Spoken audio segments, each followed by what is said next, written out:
that I'm supposed to do, which is prayer. I think I went ahead to introduce members before praying, but overall, it's still whichever way you take, we will arrive at the same destination. Yes, so let's humble ourselves, pray wherever you are. Heavenly Father, thank you for this beautiful day, the beautiful weather, Lord. We want to bless your name for the gift of life, divine health upon us, protection, Lord. We also want to thank you for your Holy Spirit that lives and resides in the inside of us, that gives us the wisdom, intelligence, even throughout this discussion, reflection that we are having, so that we are able to look into those areas that need improvement and so on and so forth. Thank you, thank you. In Jesus' name we've prayed and believed. Amen. Amen. So I think that is it for my part, and I hand it now to Marvin, who will give us the workshop objectives and expectations. Thank you so much. Thank you, Mata, for the prayer and those introductions. Next on the agenda,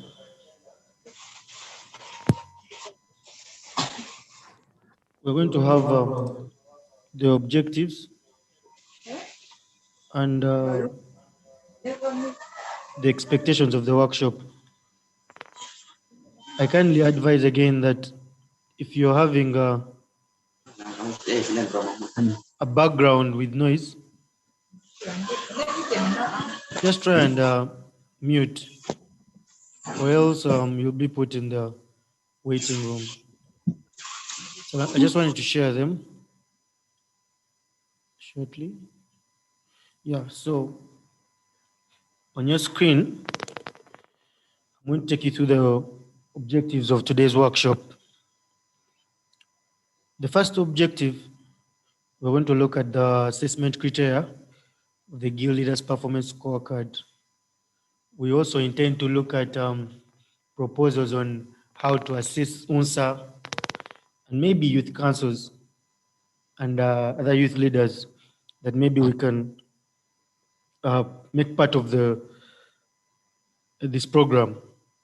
So the next presenter will give a detailed presentation on the criteria that we've been using as AFLI when we're assessing the guild governments. We've been focusing more on guild governments, and that will be discussed in the next phase. Also, we want to have an experience sharing from the youth on what worked for them and what did not work. More of a lesson learning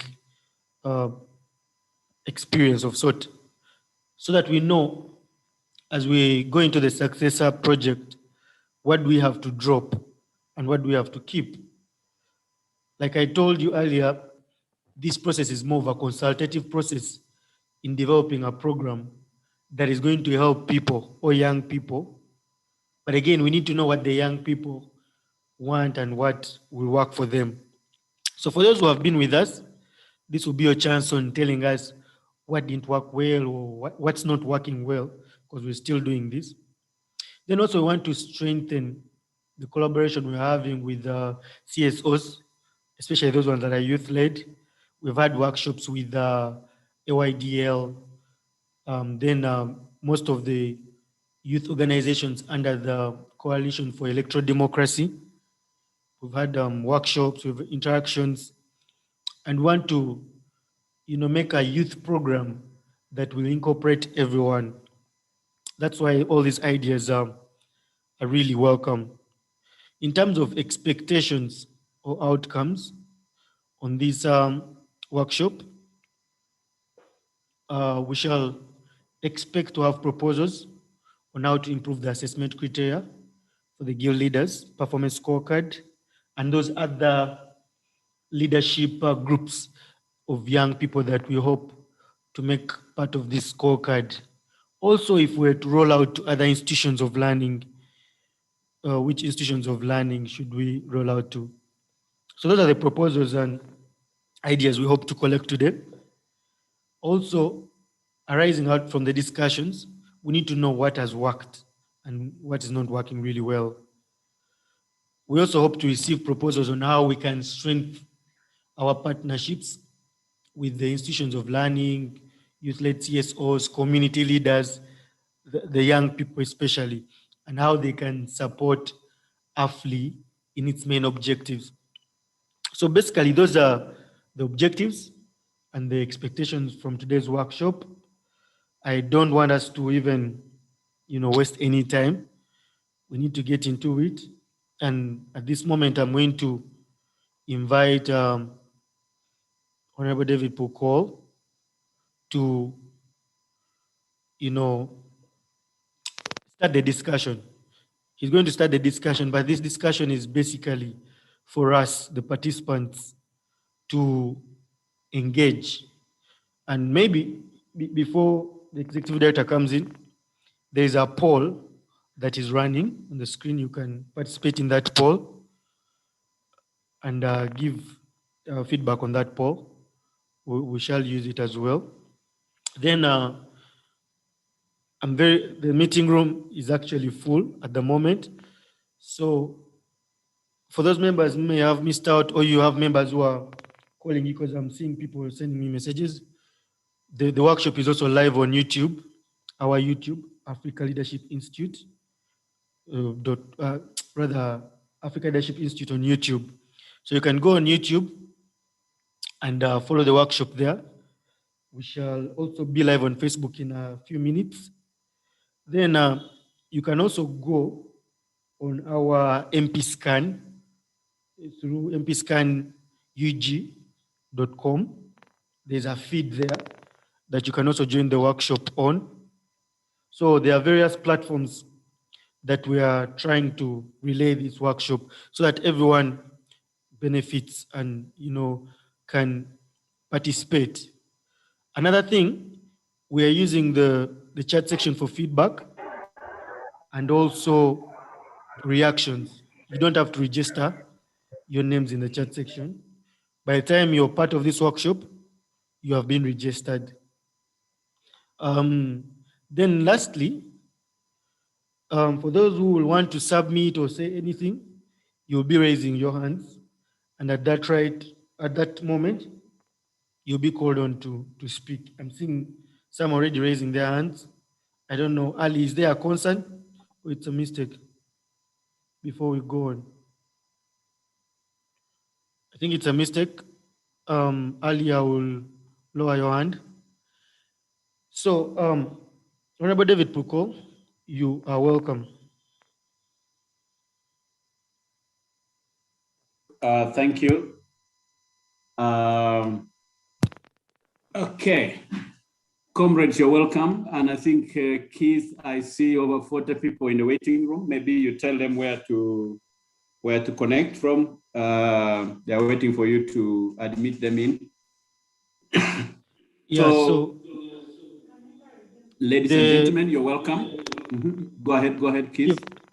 I'm sending a message to the people in the waiting room to maybe stream live on YouTube and leave comments there, maybe their names, so that we can track their participation. You can go ahead now.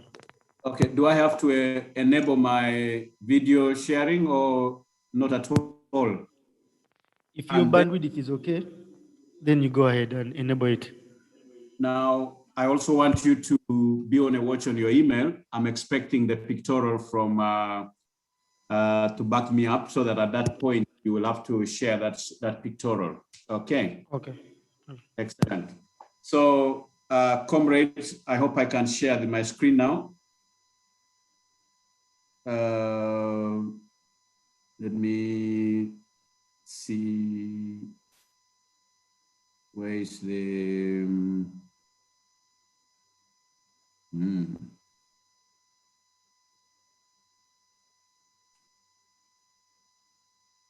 Okay, I hope you can see my screen. Not yet.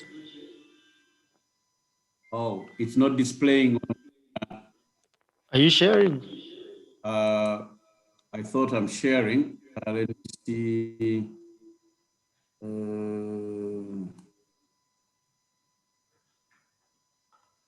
The challenge is, where is the? You have the right to share. Yeah, let me pick it from, trouble is there, I pick it from my, when I go to share.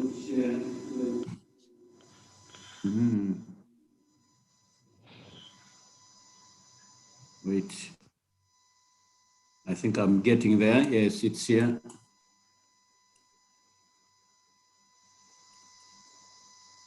Are you seeing it now? Yes, we are.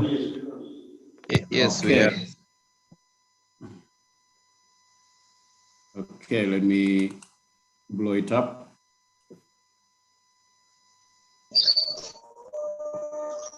Okay, it's clear now there. Comrades, let's run quickly. I have a challenge of zooming on the youth engagement and university engagement program of youth. At the same time, I must walk you through the bigger program so that you see where the youth component fits. I'll try to run as fast as I can. So the project is called Parliamentary Performance Scorecard and Civic Engagement Project. So what we're doing now, we're trying to engage you using the ideas of this project. It has been running from 2018 to 2021, May. Now, we are here on Zoom on 16th June 2021 to consult the stakeholders in the youth and youth-led coalition or networks of NGOs or CSOs. So we go. Now, the presentation is not running exactly as I put the scene there, but there's an introduction, there's overall goal, there's what is achieved, and scoping of the successor project. We are aiming to come out with a successor project, which will run from the present one has been extended up to end of August to allow us, oh, there's echo, to allow us to put in another 12-month program, and that's why we are looking for ideas from you. We move. Now, Africa Leadership Institute, as you know, at the moment is running 3 categories of programs. If you see on the left, one of them is this one. We are discussing Parliamentary Performance Scorecard.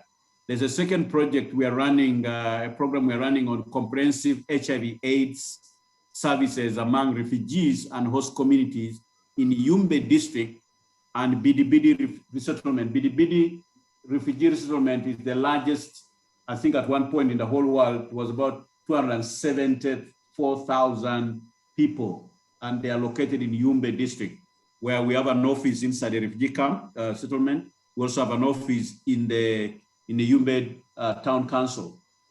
So we have colleagues out there, even in this lockdown, who are busy now distributing the IRVs and doing counseling, home care, testing, and so forth, community facility linkages with inside the refugee camps, as well as in the host communities. So we are not all about parliamentary scorecard and governance. We're also in the health sector.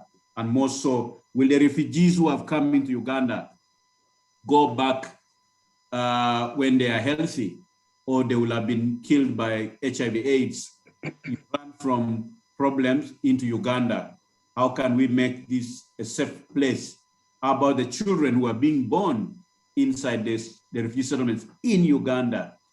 Can we make sure that that window of opportunity, they are born HIV/AIDS free and they can grow as HIV/AIDS free? So that's really the importance of a program like this. They have left their homes and they have come for refuge. Let this really be a real refuge, not again another slaughterhouse. So AFLI is involved in that front line. And the third category of projects are very innovative, safeguarding pastoral communities' land rights in Karamoja. So we are involved in a pilot base in one of the sub-counties called Rupa, where the pastoralists own land in the manyatas and trading centers, according to their families and individuals, but the grazing land, we've registered that grazing land in the 3 clans, and registering clans for you lawyers to be communal land associations, and so that they can now own land in trust of their communities. So this way, we're able to empower the pastoralists, even if they are not educated, their clans can become shareholders in the mining industries that are setting up in Karamoja, or in the tourism industries that are setting up there, or in forestry-based projects that are setting up there on their land. Or if roads are being constructed, or if power lines are being extended, at least they should be able to be compensated, because then they have land title. So imagine getting land title for a huge expanse of, of the grazing land. So those are innovative projects that AFLI is involved in. And so as a result, that community now is able to sponsor children. Some of the children in universities like Western Campus, they have 2 kids sponsored by the Rupa Development Community Trust out of these resources for medicine, for example. So let me leave it there. And then we're also working with them. We're also working with Moroto District Local Government, where we have helped Moroto District Government to use their land, which they have titled as equity in a Ateker cement and marble factory being established now in Adunget sub-county. So imagine a local government being a shareholder for 70 years of the project. When you sell a bag of cement, a bag of limestone, a bag of clinker. Clinker is at the moment being imported from South Africa. No industry, cement industry in Uganda can produce clinker because the mineral is in Karamoja now. So soon they will stop importing clinker and be buying from that factory in Moroto. So you find that the local government, a local council says, sorry, our land is available. It's not available for purchase. We cannot even lease it to you, but it is available for equity. So now we have to get the chief government valuer to come and value the land. We have to get a registered company surveyor to open the land, the boundaries, and prepare all the documents and come into an understanding with the communities so that those who are tilling the land, who are squatters, sign a separate MOU with the district local government, so that from the dividends the district local government gets annually, it must now share 5% of those dividends with 150 families who have been squatting on the land. Why are we giving them when they were squatters? AFLI believes in inclusive growth. So you have to find where the poor people are and invest where the poor people are for them to grow out of poverty. So this is our strategy for complementary livelihoods. Mark these words, complementary livelihoods. Most of the NGOs in Karamoja are talking about alternative livelihoods. So AFLI is the exception. We are not going to be part of the crowd that is talking about alternative. Alternative to what? So we want these people to have complementary livelihood. They can keep their goats, they can grow their sorghum, they can go about their activities, but while their clans are shareholders, so to complement their livelihoods. So this is a new concept we're trying. We did a research in China. That's where we got this idea that a local government can actually have a commercial entity.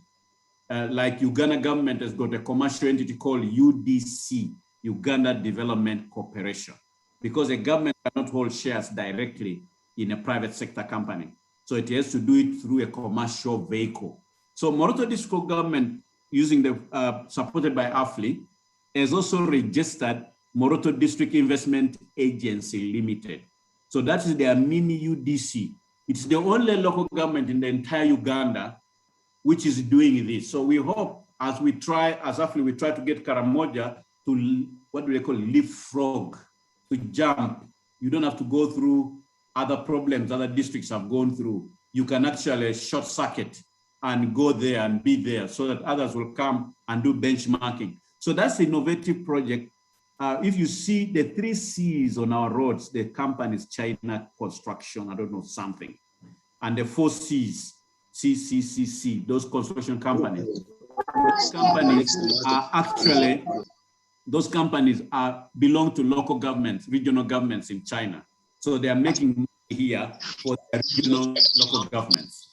So this is the concept we have picked. And we are trying to apply a model here, whether it is possible for local government, instead of waiting for resources from Ministry of Finance, whether it can also be involved in commercial venture. But the local government gets in and carries on its back some families who have been tilling on that land because their great-great-grandfathers used to own that land before it became government. So when government collapsed and did not use the land, so they came back, their grandchildren came to become squatters. So when we're mobilizing to get them out of the land, to make the land free, so we had to come into an arrangement with those families and the local government. So you can see our principle of do no harm, okay, principle. Do no harm principle. We are involved in conflict-sensitive programming. So whereby, how do you avoid conflict? How do you bring the people? So are the Karimojong pastoralists, are they a problem? You can problematize the people, or are they people with a problem? So depending on the glasses, the lenses you're using to look at the people, there are those who see the Karimojong as the problem, but actually sees them as a people with a problem. So when you see them as a people with a problem, then work with them to solve that problem. So we go and bring, if you could be an investor from China or from India or wherever you are, you could be UDC is partnering with Moroto District government and 2 other private sector companies in that cement factory. So watch that space. So comrades, I've just given you in a nutshell, it's been long, what Africa Leadership Institute is. It's not all about youth engagement and university engagement and scorecards for guilds and parliamentary, but also in the health sector. And then in livelihoods, we are approaching the problem from a different angle in terms of inclusive growth, in terms of complementary livelihoods. I now take you to the actual project. So in our governance project, parliamentary and civic engagement project, where the youth component is, what are we aiming to have? Active and informed citizenry. Wow. On one hand, we want to get active and informed citizens. That is the demand side of our democracy.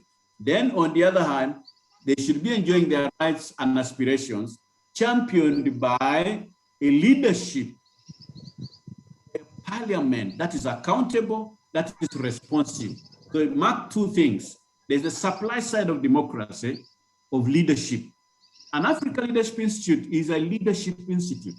Our philosophy, if you want to get to the core, if you want to, what is AFLI made of? What does it believe in?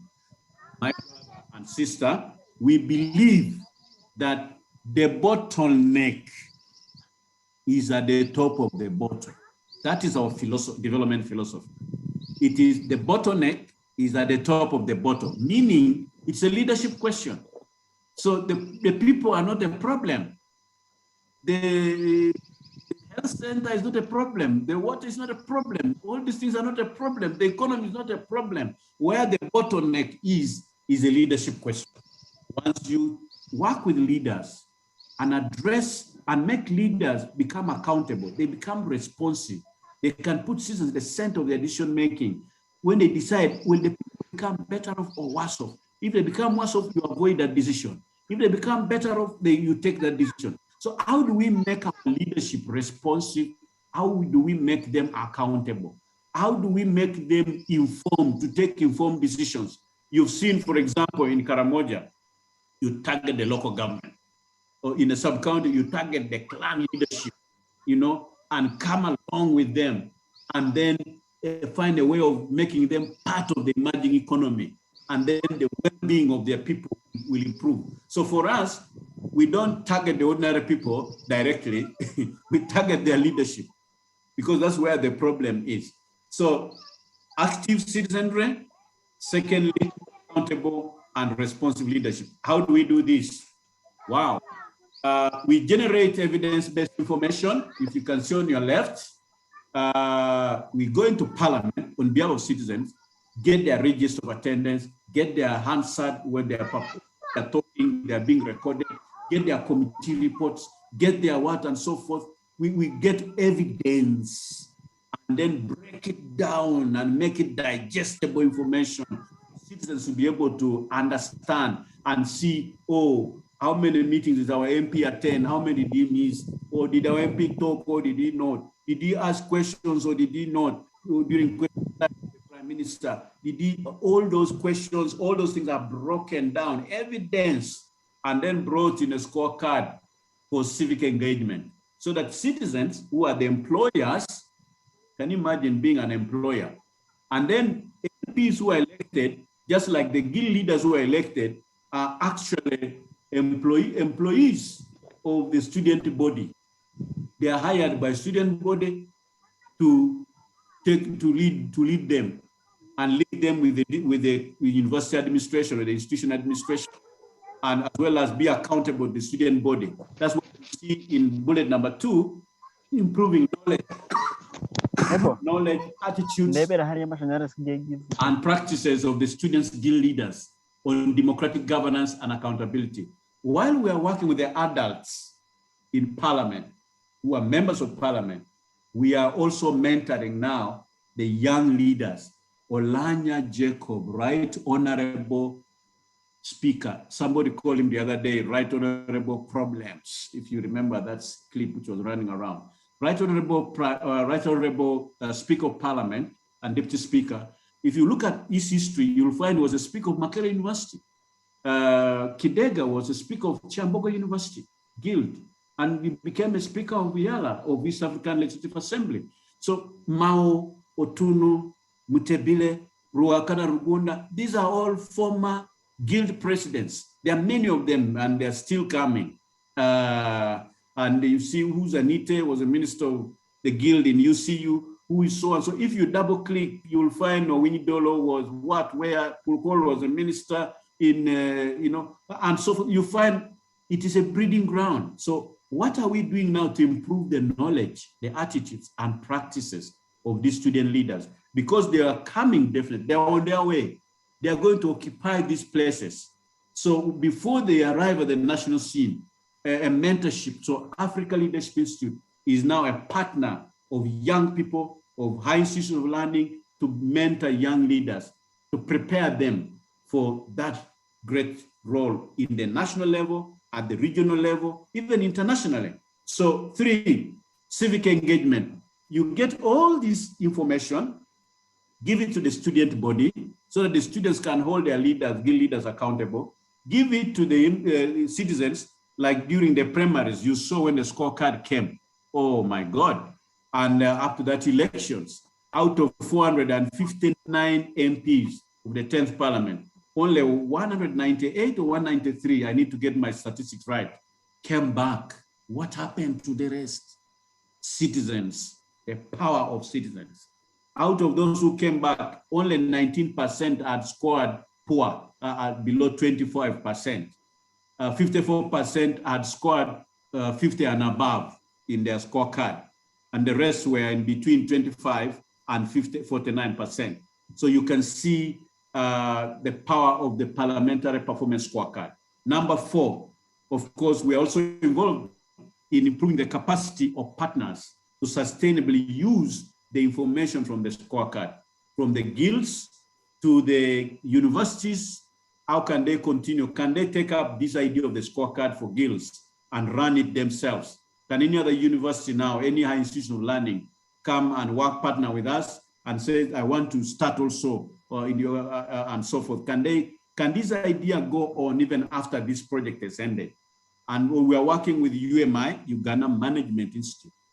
Uganda Management Institute does not teach undergraduates.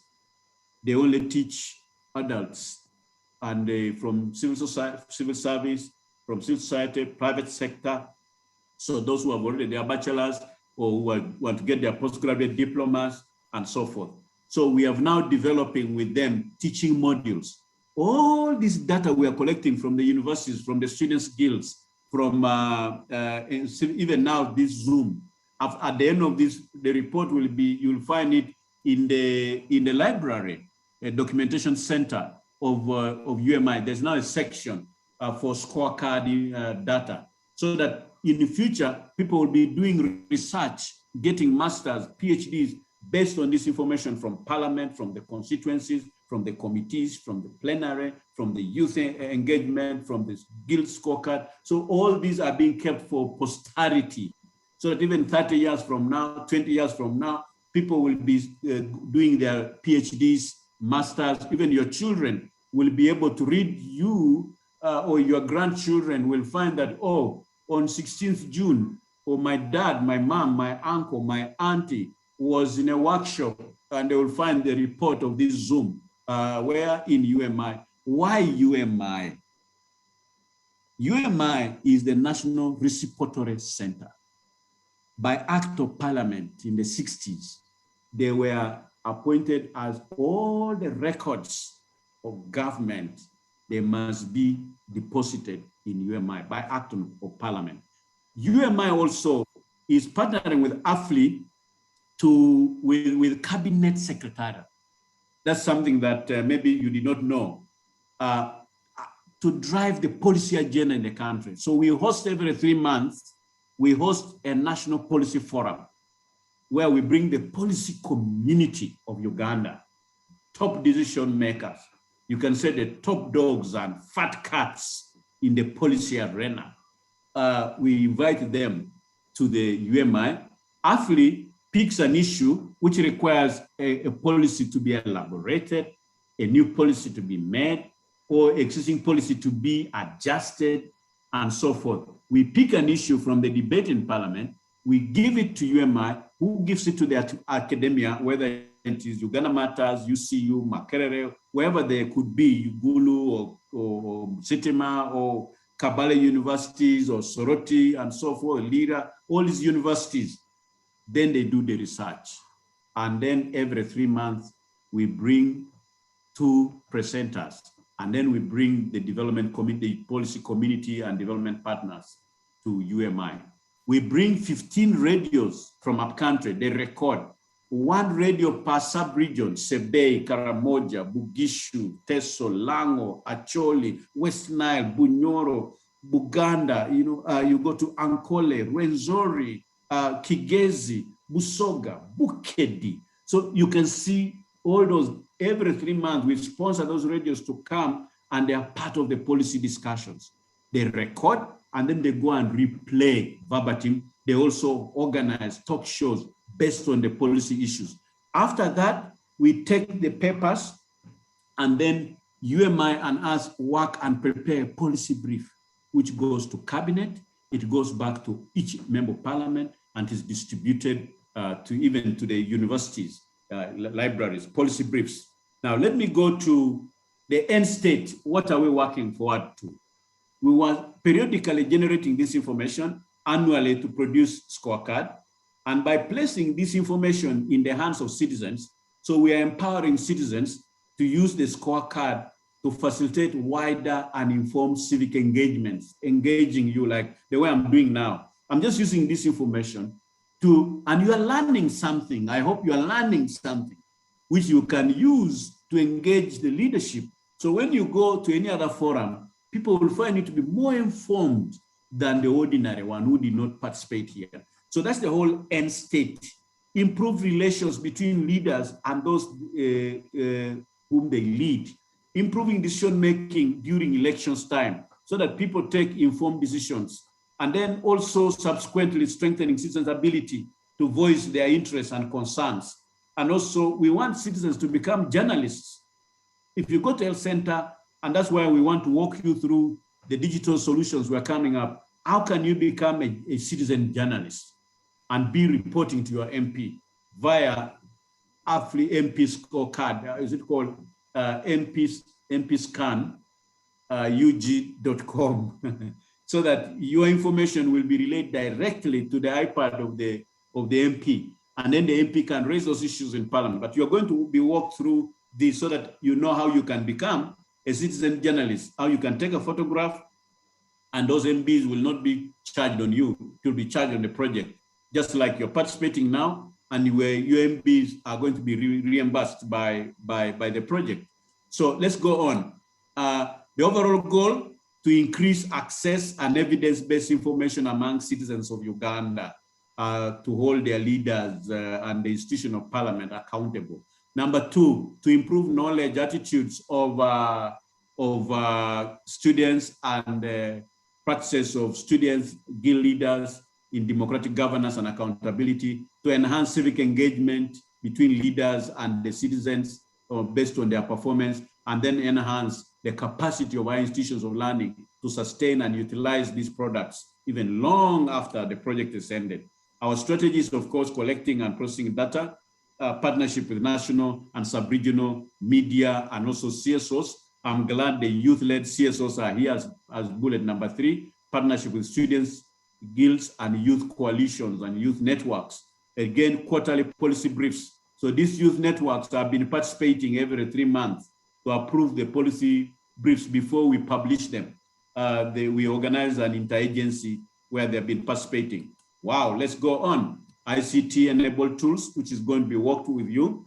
We shall also show you the scorecard in Braille. I'm not going to show you because for the blind, we also transform it into the Braille so that our brothers and sisters who are visually impaired can follow and read the parliamentary performance scorecard so that they can also see how their MPs are doing. Okay, and then also now for those local languages and those who don't know, the Batasoma people, you can also use pictures to be able to understand the scorecard. Integration of the scorecard into academic program, already like 8 teaching modules are being taught, but of course, Rael will walk you through to see what achievements we have there from M&E. And the UMA library should also update you where we are on that. Now, I have an option because of time pressure. Maybe you allow me to skip the context analysis and also skip the problem analysis, what we think the problem is, since I've addressed this question of the problem being at the top of the bottle. So I'll just skip this. If you want an effective parliament, want an informed citizenry, because there's limited engagement channels between citizens and leaders, and there's less transparency in the way leaders execute their mandate. There's a lot detachment from the voters. MPs are elected, or you're elected into the guild, and you avoid your constituency, which you represent, or the faculty, or the hall of residence.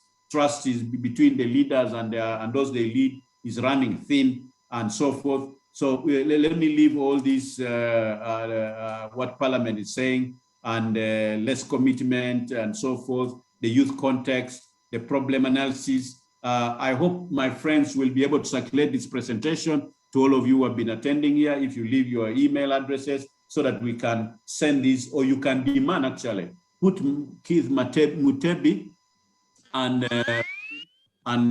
Martha on their toes, demand for this presentation. So now let's go to the guild and youth engagement. Wow, what is the Guild Leaders Performance Scorecard?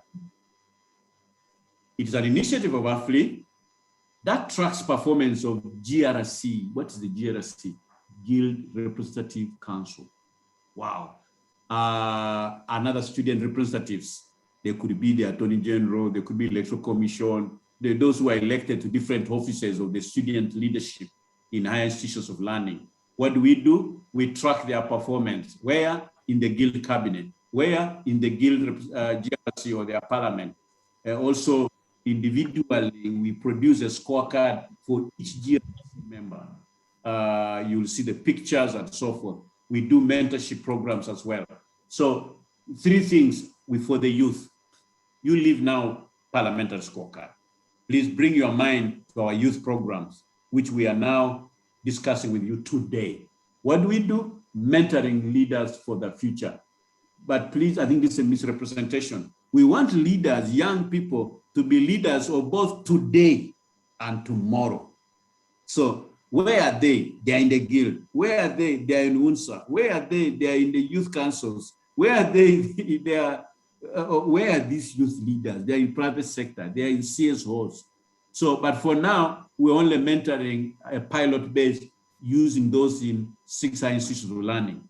To do what? To bridge the gap between them, the student leaders, and the electorate, the student body, because they occupy a strategic position. If you watched the NBS last night, I was showing the MPs how they sit in the middle between the executive of government and also with the population.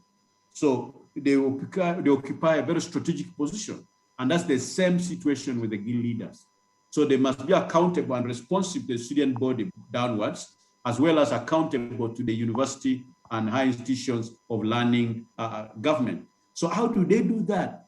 In a less adversarial manner, in a way that is constructive, in the way that benefits the student body, in the way that when they talk in the Senate, when they talk in the university council, when they talk in the faculty decision making, do they speak for you or they speak for themselves? So this is the issue, bridging that gap. Then strengthening the skills and competence of guild leaders. So now it's started as guild leaders. Now the universities have told us to mentor the entire student body in some areas. And now we have taken the program onto Urban TV and we partner now with Vision Group on this matter. So let's go. What do we do? Guild Leader Scorecard. We produce it annually for the 6 institutions and then the mentorship program. And that's what we want to consult you on. Then out of we select the 6 institutions. For now, it is UCU representing the faith-based. We have, let me not go in that channel. Let me just tell you there are 6 institutions of higher learning in this pilot phase for the last 3 years. 3 universities.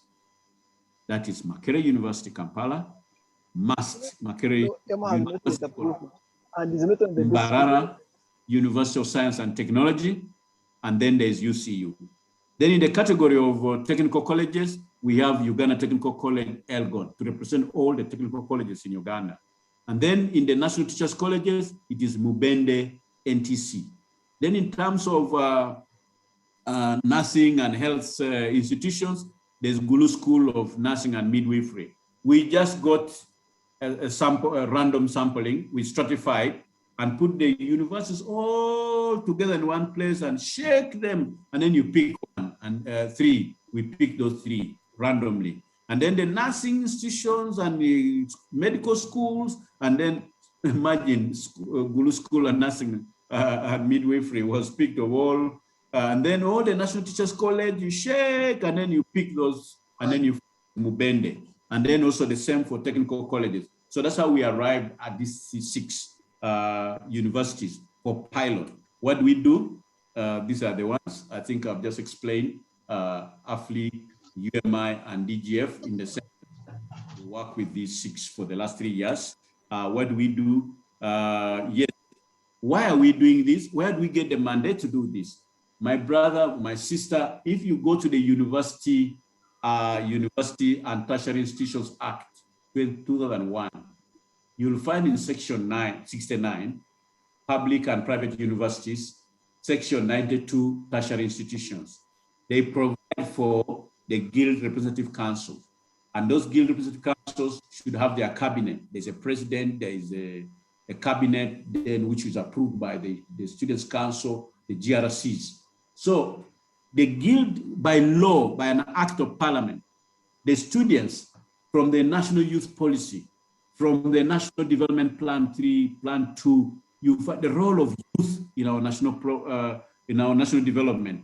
The role of youth in leadership is emphasized in the Constitution under Article 1, even Article 36, and so forth, Article 38, even in the Africa Youth Charter, even the SDGs, Sustainable Development Goals. The role of youth, you can only ignore youth at your own peril, meaning at your own risk as a country.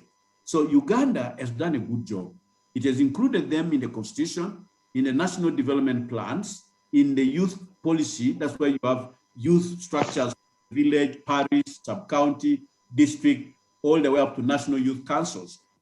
At the same time, in our institutions of learning, you have youth to be part and parcel of managing those institutions and representing their interests and voicing their interests, actually amplifying the voices of young people in these institutions of higher learning. So you can see section 91, there shall be students association of that Act of Parliament 2001, University and Tertiary Institutions Act. It is your right to have a students' guild, shall be constituted in accordance with the regulations made for the purpose of governing council. So the students make their own constitution, and that constitution is to be approved by the governing council and so forth. The guild constitution as provided for under the Universities and Tertiary Institutions Act. So that's the legal framework. But since the act came in 2001, who has assessed to see the performance of these structures? Remember, every student going to that institution, they deduct from the school fees. Is it 10,000 in some places, 30,000 in other places, 50,000? From every student, money is being deducted for running the Students' Guild. But is the Students' Guild accountable for the use of that money? From the capitation grant and so forth, money is being deducted for running. So if public funds is being used to run these institutions, so how accountable are they? How democratic are they? Let's go. So we assess the guild governments in the core area of core governance. Wow. Are they practicing good governance? Are they upholding their constitutions? Are they promoting their democratic rights and so forth? We double click. We come and assess and score based on using your own constitutions and how you are performing in the guild. Then the linkages, how you are linking the student body with the administration. And now you are accounting downwards, how you are accountable upwards. How are you exercising that role? So we assess them and score them. Then legacy projects. Are they, although it's 1 year in a guild, but are you leaving something tangible? It could be a project. If you go to Chambogo University, you will see a guild government which made sitting arrangements in all the quadrangles and soft chairs. You'll see naming the roads in the university. And so that if you're a visitor, you don't get lost, courtesy of the guild government of which year, and you'll see it there. If you go to UCU, you will find bringing a water project, piping water to the students' halls and residences, bringing it very close. You go to Gulu School and Nursing, you go to Elgon Tech, others buy TV for the common room, others do what? So they have legacy projects. You leave a mark behind. So that in future, in the years to come, when your children come there, they will read and say, our papa was a guild cabinet minister, see what they did, and they left a mark here. So we're encouraging young leaders to come out with issue of legacy. It could be a decision you influence in the university council, which was pro-students. It's a legacy. It used not to be there, like the NEET student scheme, whatever, and so forth. So we're encouraging leaders, leave a mark, leave a legacy. You can see Museveni is now, President Museveni is doing legacy projects now, whether it's a flyover and going to Entebbe through the swamp, or it is, I don't know what, legacy, or oil pipeline, which used not to be there, or there was no tarmac road from Soroti to Karamoja or to Bundibujo. So he's doing legacy projects. He wants to leave something behind, and so forth. So, but you young people, what will be your legacy? Let's go. So here, when you constitute your top leadership, are you using your constitution?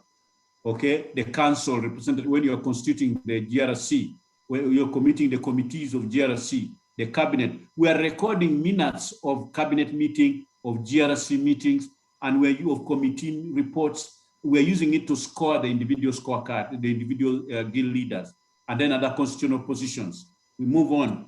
And then on the General Assembly, then cabinet, and the guild representative, the performance in the GRC, we track their performance in their parliament, we track their performance in the cabinet, their independence of the GRC, or they're being interfered with the administration. How independent is your GRC? How independent is your guild government? Or they're just puppets of the ruling party or the opposition party, or puppets of some interest that have been captured by business interests or something like that. So these are issues we try to assess. Now, the core governance area, when you conduct your meetings, the quorum, is the agenda publicized? Is the venue publicized? Is the date of the meeting publicized in accordance with your constitution? So we audit all those things. or they just do kangaroo and then they change the venue at will so that you don't come to that meeting. They don't want to participate. So then they will be offside. They will be caught because they will be acting outside the constitution. So minutes of the GRC sessions, we give them recorders, and they record verbatim answer, the Guild Representative Council answers. And then the proceedings of where they conduct their meetings, which rules of procedures are they using, point of order, point of information, point of I don't know what, point of what. So are there some of them who are taking disciplinary committee? Because they must be orderly. When you go to your parliament, this is what you are going to find. So we attach also mentors. We attach mentors to each of the guild leadership, former MPs, former guild leaders who are now ministers, who are now like Right Honorable Jacob Olanya has been to Gulu University, has been to UCU, has been to some of the places. We bring those former guild leaders back there, Asan Basalirwa and so forth. Let's go. Areas of focus. We want to see when you stand up to speak in the GRC, are you talking about welfare allowances, food, or what only? Who are you? Are you an environmentalist? Are you a gender activist? Are you a food activist? What are you? Are you just allowances only? Or are you talking about academic issues or what? So we assess what each one, so to know the areas you focus whenever you talk in cabinet as well as in the GRC. Again, another area we look at is the election, succession, and planning. Before you leave the guild, are you holding free and fair elections? Is there a voter register? Was that voter register given to all the candidates that are contesting equally, or you gave to a few? And then after elections, we monitor. After elections, were there petitions for the guild elections? How were they resolved?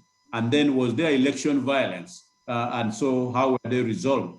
So we score the guild governments in this area of succession planning and transition process. And some of them have been able to invite us when they're handing over from one guild to another leadership. So let's go. Physical infrastructure can be physical. A legacy can be a physical infrastructure, can be a soft in terms of decisions or some policy, or it could be administrative recognition where you awarded, was your guild government awarded something by the administration, by an international body, or that's a legacy. Now, comrades, if I'm to go to assessment criteria, I've already hinted on this. In particular, we use the Constitution, compliance with the Constitution. I think let me not go into all those. Then performance, how you are performing in the GRC, how you are performing in the cabinet. Let me not go there. You'll get a presentation. Now, when the Constitution says shall, you score a mark of 3. Anything your Constitution says, there shall be a guild government. It will be approved. There shall be a president. Okay. So we come and say, did you elect your president? Did the president appoint his cabinet in accordance with the Constitution? Yes. And if the Constitution says, and shall be approved by the GRC. So did the GRC sit? Which meeting did the GRC call to approve your cabinet? So we found that some guild governments have introduced positions that are not in the Constitution, like PGB. Was it in Mbarara where we found a PGB? And then you're charging public money on a position which is illegal, which is not there. We found a driver for the guild president. It is not in the Constitution. Even a chef, even a cook, a chef for the guild president. We found even in some constitutions, there's no prime minister. You found they have already added positions which are not in the Constitution. So if you cannot uphold the Constitution of the guild, how about tomorrow when you come to the national level? Won't you be the one who will be violating our national Constitution? So we score you. If you violate areas where your guild government is violated, you get -3. If where you lose marks, where you uphold the constitution, you get 3 marks as a guild government.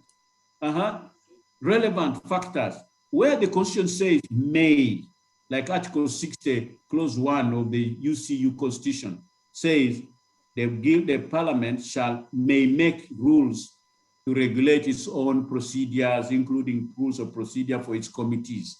So there you score 2, wherever the constitution is saying may.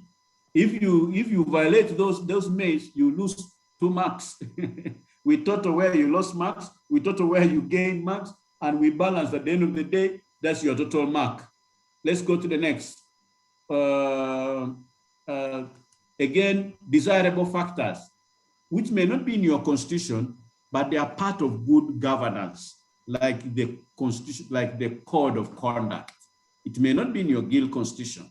Or if, for example, you say, AFLI considers good governance practices that may not be covered in your constitution, but are employed with other as good practice in parliament, in other democracies, including in other guild leaders' governments. So you earn 1. It's desirable to innovate, even if, but so long as it's tenets of good governance. Of course, if you don't, you score 0. Okay. Now, this is how we total then, like legacy projects. Now, this project you are implementing, the road, naming, I don't know what it is, whether it is tents and plastic chairs you are airing out, whether it's a music address system, public address system. I don't know what your guild government is doing. We ask, do you have a project? Yes, you score 1. Is the project shown in the budget, or you just brought kangaroo? It's not reflected in your budget. You just dreamt about it like Idi Amin. Africans were prospering, Asians were running. And you just come to Tororo and announce and give Asians 90 days to leave Uganda. So are you that type of leader? Or it is in the plan, the work plan, it is put in the budget, and the project, is it talked about? Is it there in the minutes? Is the students recognize it? Is administration recognizing that project? Is there external recognition? You score marks in your legacy project that way. And then we score them like score the university. And I'm now coming to the end. Of course, individual parameters, how we score. There are areas which were non-gradable. And now this is what the student scorecard looks like. We put your picture there, and then, sorry, it's not boosted up. Cabinet, the GRC, and in the committee work. And areas of focus, those graphs you see there, where you're focusing on, those graphs, bar graphs you see down there, and then the individuals are in the middle, as you see there, in the core governance, in linkages program, in the legacy programs, and so forth. So I better now, we do it in content in terms of our mentorship, nowadays online, political context, emerging issues, youth decentralization, local government, lobbying, advocacy, key skills in transformative, and so forth. So anyway, you'll get this presentation. So I'm sorry, I was now going to the ICT tools. I think I better stop here. And thank you very much. It has been long, but you forgive me. I hope it was very informative to bring you from the Africa Leadership Institute as an institute to the Parliamentary Performance Scorecard, and then bring to this component of youth and young. God bless you. Thank you very much. Thank you very much too. Thank you, Executive Director. That was a very extensive discussion. I know some of the participants could have already had this information because we've been interacting with them over time. But we get new participants and new members on the platform all the time. So I want to bring in Mrs. Chepto Israel. She has a very brief discussion before we go to the participants to have their discussion as well. Yes, Ms. Chepto.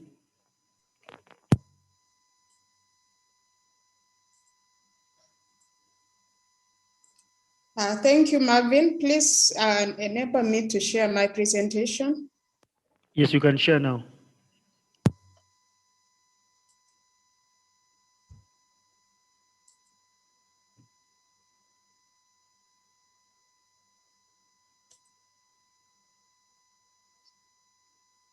Yeah, are you able to see my presentation now?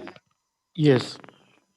Yeah, thank you so much. So my name is Royal Cheptoris, and I work with the Africa Leadership Institute as the monitoring and evaluation specialist. Good morning. So I'm going to make a very short presentation, and I will basically focus on the key achievements of the youth mentorship program. I will not look at the whole project, but I will focus specifically on the youth mentorship program. So I will only talk about the achievements as well as a few of the challenges we've faced so far.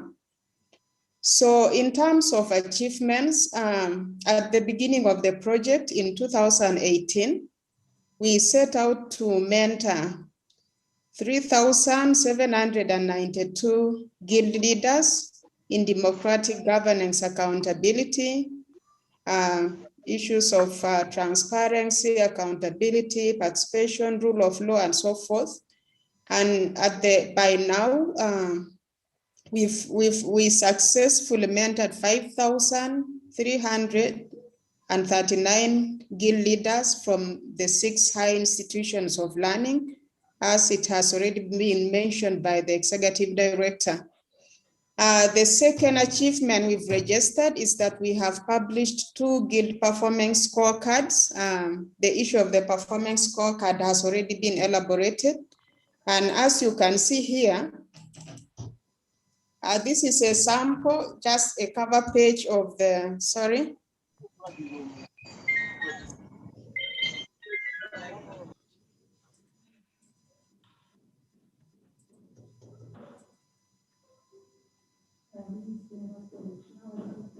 Marvin? Yes. Yes, I am not able to see my screen. I don't know what I did. Press escape on your computer. Okay. Is it back?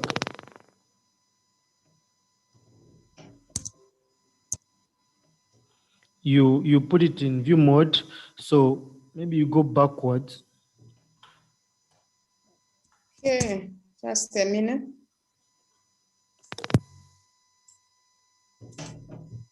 Okay, let me just share it again. Okay. Are you able to see it now?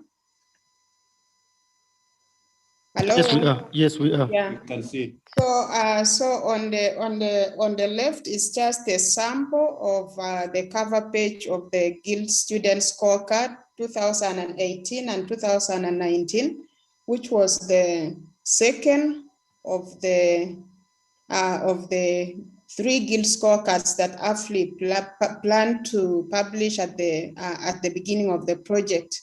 So the first one was 2017, 2018, and then we have now the second one, which is 2018, 2019, and the third one will be out very soon.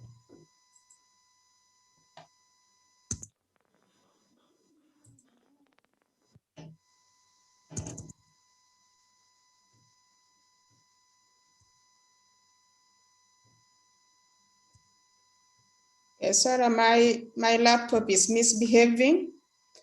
So the second key achievement in terms of the youth mentorship program is that we registered an improvement in scores in the Students' Guild Performance Scorecard in 4 out of the 6 higher institutions of learning that we are partnering with.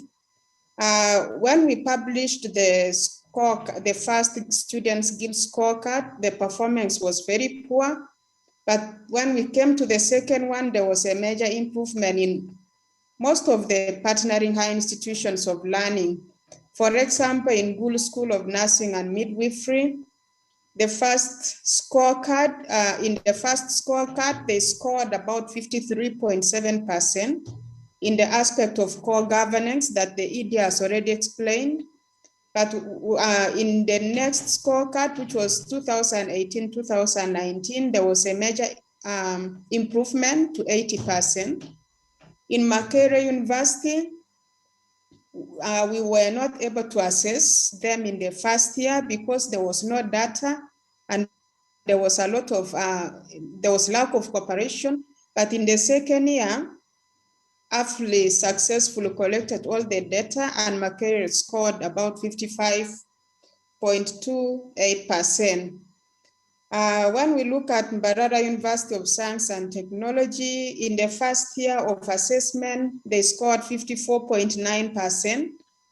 In the second year, they had improved to 72.5%. And then Uganda Christian University scored 65.8% in core governance. And in the second year of assessment, they had improved to 78.86%.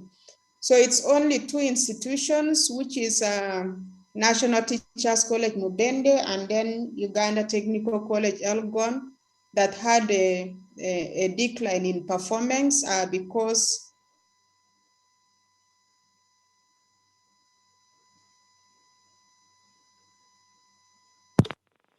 Rael? that a big percentage of the beneficiaries of the mentorship program now constitute the current UNSA leadership. I hope all of you know what UNSA is, Uganda National Students Association.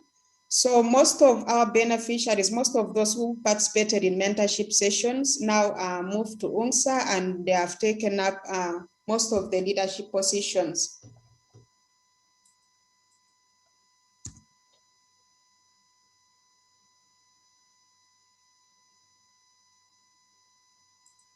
Are you hearing me? Yes, we are getting hearing you. you. Go to the next slide. Okay. Yeah. Sorry, my laptop is quite slow, so be patient with me. We hear you. Yeah. Yeah, so we also observed that most of the beneficiaries of our mentorship program have taken up higher guild leadership positions. For example, in Mbarara University of Science and Technology, the current guild president, who is now a lady, was one of the beneficiaries of the youth mentorship program. And then the former guild president of Gould School of Nursing and Midwifery is one of those people who family state that it was the mentorship program that influenced his decision to take up the guild leadership position. And then we've also had an overwhelming demand for mentorship by both students, staff, and administrators of partnering and non-partnering hills. We've had some institutions, for example, Gould School of Nursing and Midwifery, requesting that all students participate in mentorship, and yet our initial target was only the guild leaders. They have also requested to have even at National Teachers Mubende, they have requested to have all students participate in mentorship. And some are requesting that we include the staff because sometimes the students end up being more equipped than the staff. So we've had an overwhelming demand, and we've had institutions that have learned of the mentorship program from their sister institutions and decided to have their guild leaders also participate in the mentorship. So those are the key achievements we've registered so far since the onset of the mentorship program. So now I will go to a few of the challenges, and one of them is that there's been a slow response from some of the partnering hills. Hills are the high institutions of learning. So we've had some institutions doubtful whether we are really impacting guild leadership positions, or we are doing something else that's different from, that's likely to put, to jeopardize the institution. So it's been slow from some institutions like Makerere, and then some guild leaders are also slow in responding. So their participation has been quite slow. And these are mainly public institutions, but the private ones are quite responsive. And then sometimes AFLI has identified mentors that we think are suitable, like the ED already explained, that some of the leaders that are now occupying very high leadership positions, like the Speaker of Parliament, some of the key politicians, were once guild leaders. So AFLI is interested in bringing those exemplary persons to mentor the young guild leaders, but sometimes some of them are not available. For example, at Gul School of Nursing, they severally requested to have Honorable Norbert Mao as a mentor, but we were not able to get him because of busy schedule. So sometimes there are a number of potential mentors, but because of the schedule, it's not possible to get them to conduct the mentorship. And then we've had partnership complexities which have delayed implementation of some of the activities. For example, there are times when there is a delay in release of funds by the financial partner for AFLI. So there have been some delays in releasing the scorecard, for example, and in carrying out some of the activities. And then we've had, of course, the major challenge now, which is the COVID-19 pandemic, which has been a blessing to AFLI on one hand, but also it has limited in some areas. For example, since the COVID-19 pandemic, AFLI had to look for alternative ways of implementing the program. And we've decided to, we had to explore online modalities of implementation. So one of these is the use of Zoom to conduct mentorship workshops, and we've had a major increase in the number of those taking part in mentorship workshops. But also, of course, we are now we are experiencing absence of physical interaction. As you know, it's normally very important to faces and to interact and share experiences, but this is now because of COVID, we are unable to do that. And then we've had a delay launch of the guild scorecard, majorly because of COVID. There's been delays here and there. So those are the few challenges we've had so far. And then now I will just share with you a few pictures of some of the activities we've had since.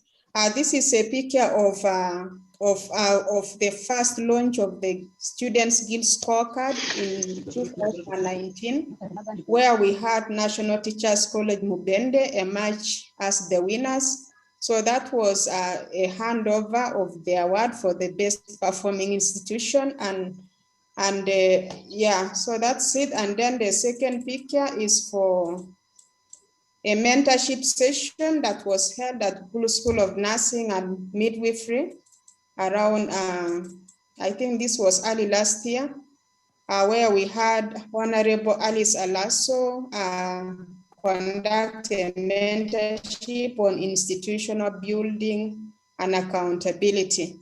So thank you so much. That's what I had prepared for today. Thank you, Rayal, for that presentation as well.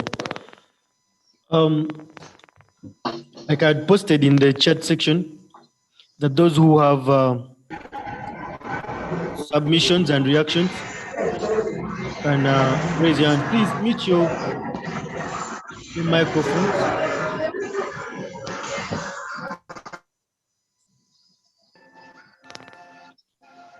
I will be putting you people in the waiting room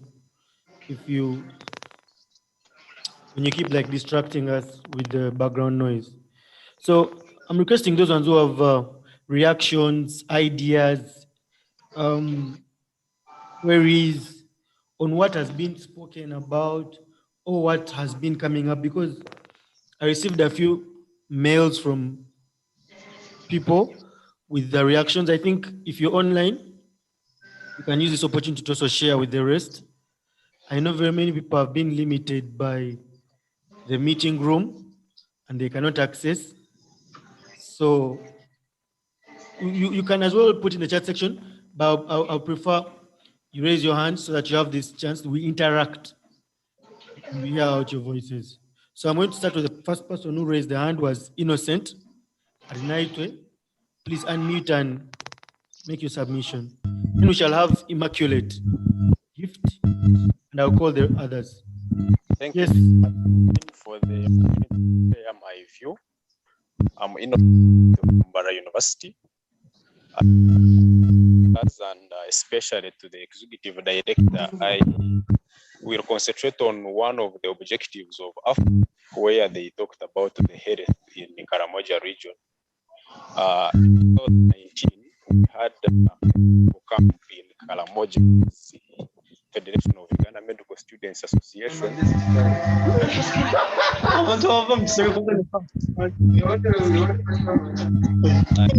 some interruption with the noise. Maybe if you could help us reach Kashija.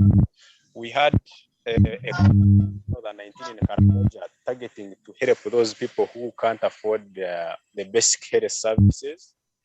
And as I heard from him, I think AFRICA could be one of the best partners to work with, since the camp is targeting is conducted by the youth, and also AFRICA is mentoring the governance leadership and also providing services to the community.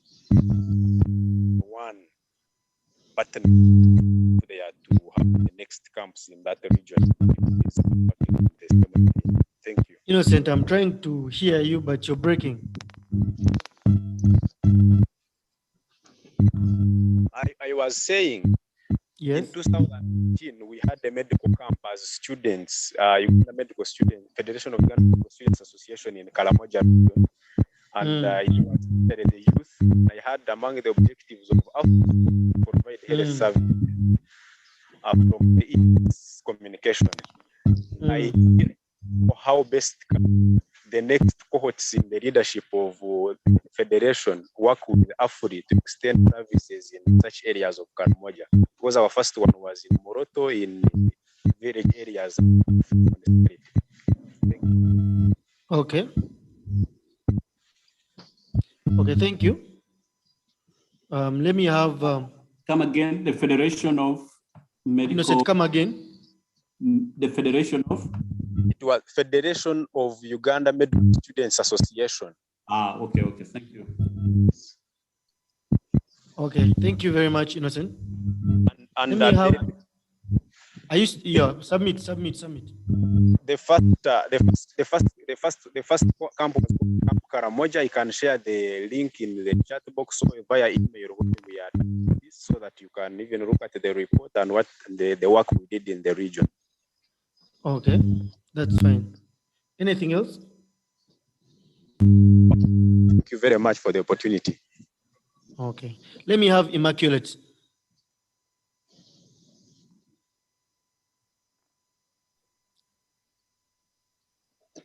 Hello, yes, everyone.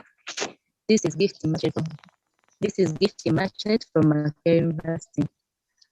I'm not a leader there, but I'm just a student. But my concern is, and it goes to the leaders, because I've seen like something. Come again. So I would like to. I've seen Makerere like it was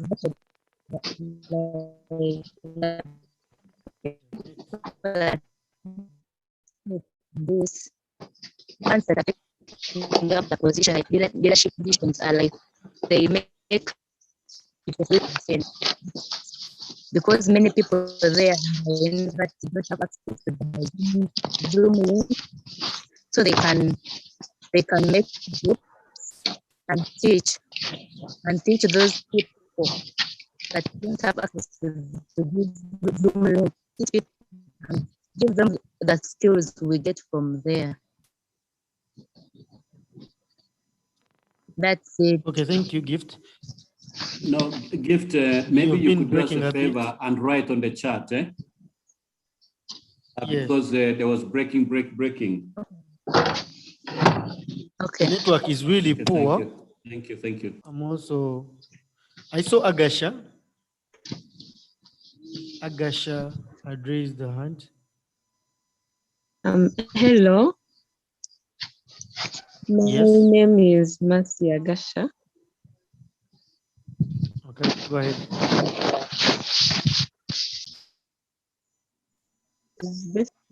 Why, ahead, why Mercy. is it that the institutions are very minimal, like they are very few? Because I've not seen some institutions like Chambogo University.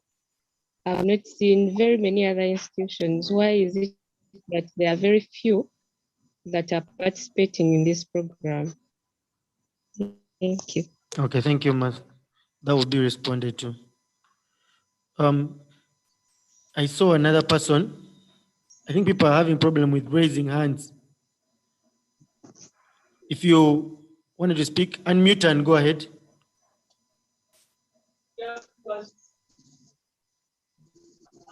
Yes, go ahead.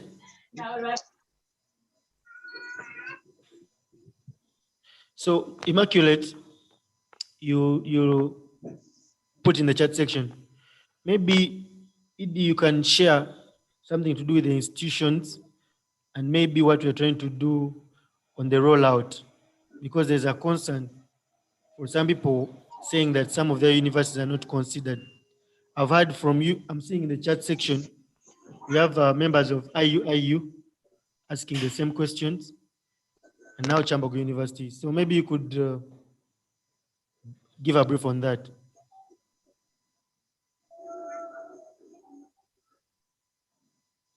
Honorable David.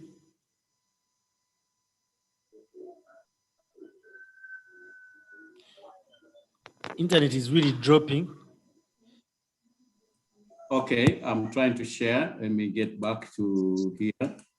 I hope this is the one. Let me just quickly. I've picked the wrong one, I think. Let me go back.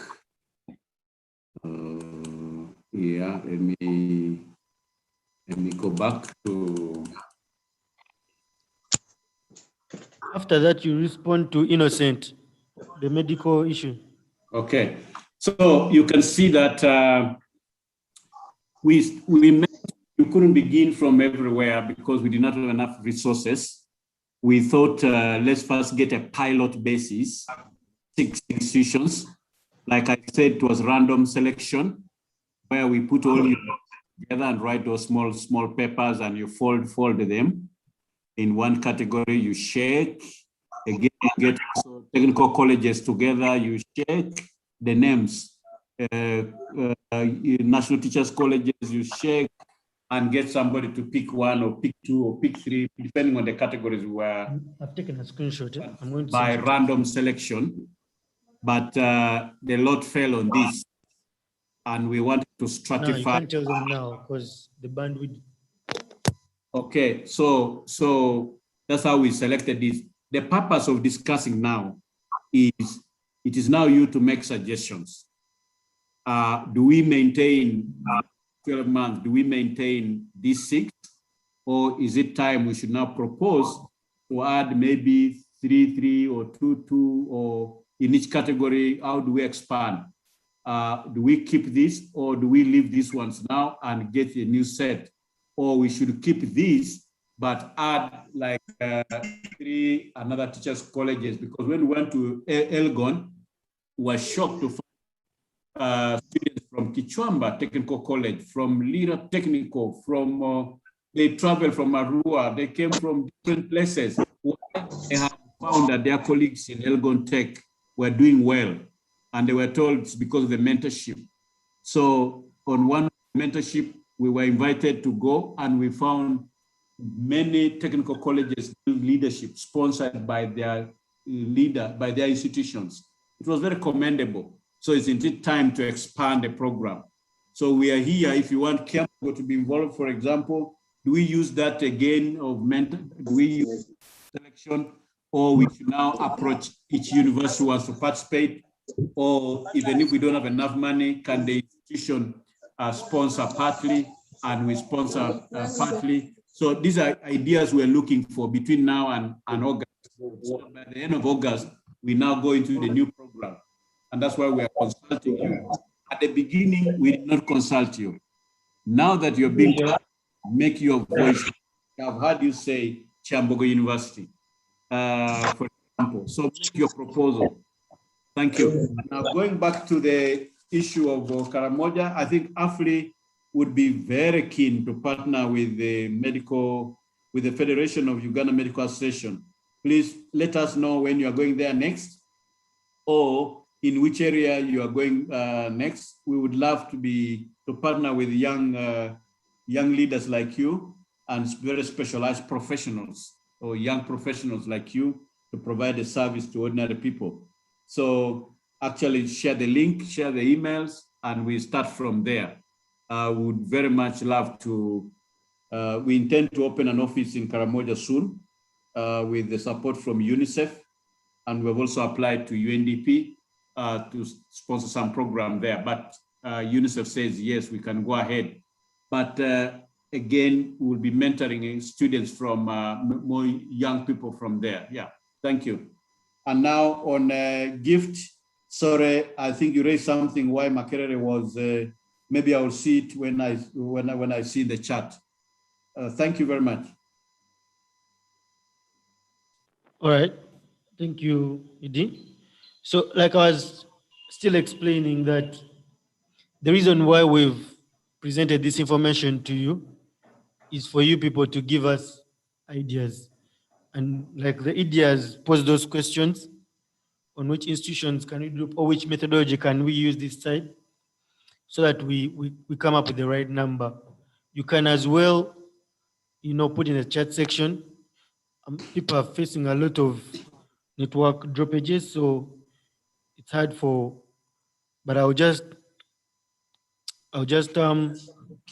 read a few things. There's one who's saying, Immaculate, I would like Makerere leaders who are benefiting from these sessions to also transfer the skills to other students who don't have access to these Zoom links. It would be very good if no one is left out. This can be done by working with the very college leaders in the university. I think we've also emphasized this a lot. We also plan maybe to the mentored students to start mentoring others. So that if you get this information, you can relay it to other people who have no access to this information. Betty Namasaba is saying that I'm from Chambogo University, but I've just joined and I'm not well informed about the topic. Yeah, that's why you were invited. And we hope by the end of today, you will have information on this. So I wanted to allow Mr. Kintu, because he was doing something, he has gotten some time, to kind of present something on the digital solutions AFLI is trying to put out for people to engage their leaders. I made a plea, and I hope Mr. Kintu, in the successor project, it can be adopted whereby these digital solutions also support the universities or the youth leaders so that they don't only stop at parliamentary level. Like we saw UCU has a digital solution when it comes to online voting and all that. So Mr. Kintu, you're welcome. I've enabled your screen sharing as well. Yeah.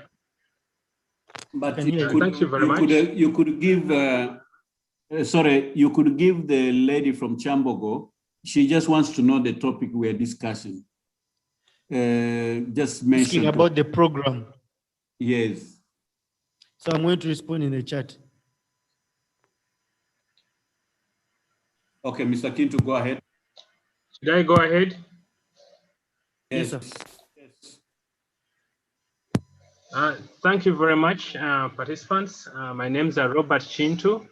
I'll be talking briefly about the digital solutions that have actually been developed by AFLI to reach out to the citizens and also to enable communication between the MPs, but at the same time, build interactive platforms that can actually support continuous relaying of information from different parts of the country. As we are all aware, things have changed in the last couple of 24 months. We are all moving digital. Our lifestyles are going to change. Organizations have to adopt to the new normal. And even if COVID is gone, certain things are going to remain the way they are.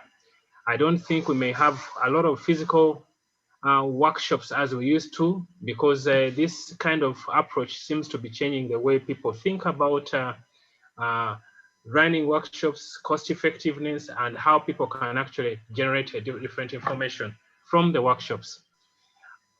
Based on that, I'll be brief. I'll give you 2 slides, then I go to the practical part of my presentation. This is the whole layout of our backbone, which refers to real-time processing of information. We do know that the citizens may be having different kinds of way of talking to their leaders. Maybe they meetings in the constituencies or with their political assistants. But again, how does that information get to the MP in Kampala? The MP may be seated in the House. They have a political assistant or a research assistant, but do they get the information? But if you use IT, you can actually be able to reach some of these people without actually having to move all the way from a rural environment to this particular place. We have put up a USSD platform for people to ask and put questions forward to their MPs. We have set up an online web, which is an MP scan. I'll be showing that shortly, and where anybody can register and provide information directly to their MPs. We have provided for bulk SMS where people can actually communicate free of charge between their different leaders. I understand that from the plea of Mr. Mutebi, that we need also the student leaders to have such a platform. Yes, we can duplicate the same platform for the students so they can actually be able to do something like we are going to be showing you for the MPs. And if you have questions on that, you can let me know so that we can actually design it according to the way the youth would like to engage. And we could do that, I think, for the next part of the project. Moving forward, this is just a layout which shows you on the side of where we have the citizens communicating using USSD, and we have a USSD platform for that. And then we have those that will be working on Kabiriti. They can use the USSD or the phones that are normally called the Katochi. Then we have developed also an app, an Android app that can actually be used for those that have smartphones. But also we have a specific platform called the MP Scan, which is actually for those that would like to work online. It can be seen on the phone. It can actually be used on a normal computer so that you can actually interact. And allow me to show that particular site. I'm going to be showing that shortly. I'm stopping this one and then moving to another screen.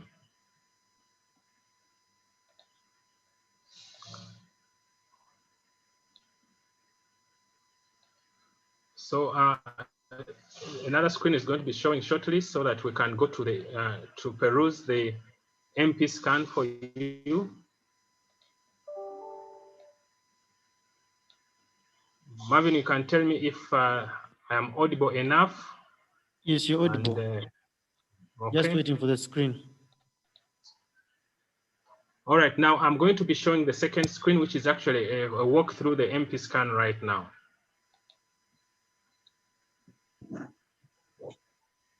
If you're on your computer, or you could actually be able to see what is going on right now. The MP scan is an interactive social media website. And as you see right now, you can see on top, it's actually representing the conference that we're in. And if you clicked here, you would have actually joined the alternative route to the conference. So whenever we have any conferences, you are free to come and you're able to see. I will show you, like now, right, the workshop that we are having right now. I know some people have been having problems connecting because the room was full. You could also go to the MP scan all on our Facebook, on our YouTube channel. As soon as you play here, it will also do the same. So it actually gives you this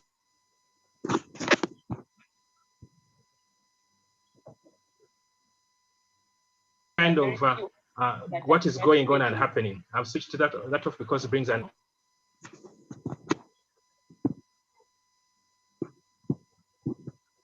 Parliament is also posted along this channel.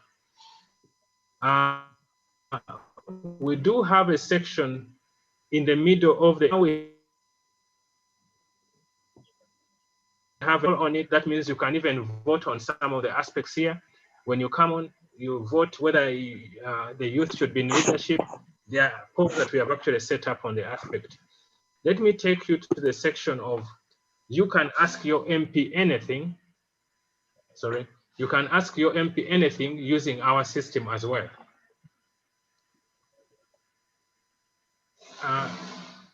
Just a minute, getting you back. You can, on the side here, you can see happening now. When you click there, it will take you to the YouTube channel, and you'll be able to also see live what is going on. If you see here, we're talking about the workshop. You can go for the polls, and you can click onto the polls and respond as well to participate in whatever is going on.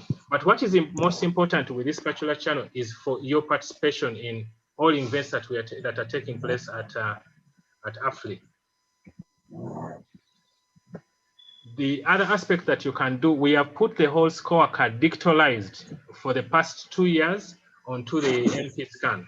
So if you would like to look at what has been happening in the past 3 years, you can go and look at the digital scorecards for your members of parliament, and even you can print out an individual page for that particular MP.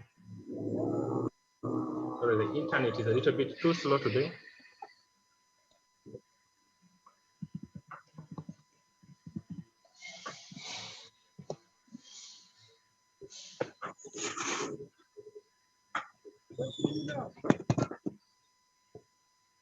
Okay, we're back.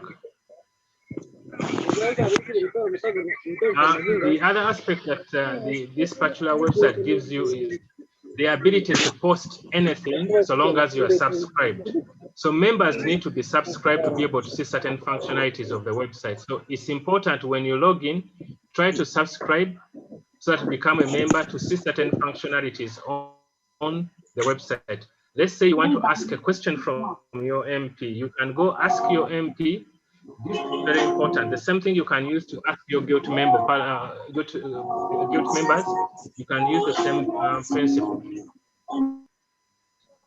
We have people playing good music in the background. So, you can ask your MP using the same functions on the website so that you can see what is going on the so that MPs can respond. The middle section of this website gives you all the postings that people have done in order of the recent ones, and you can be able to see which ones have been responded to by the different members of on the platform. I think you can see the different responses.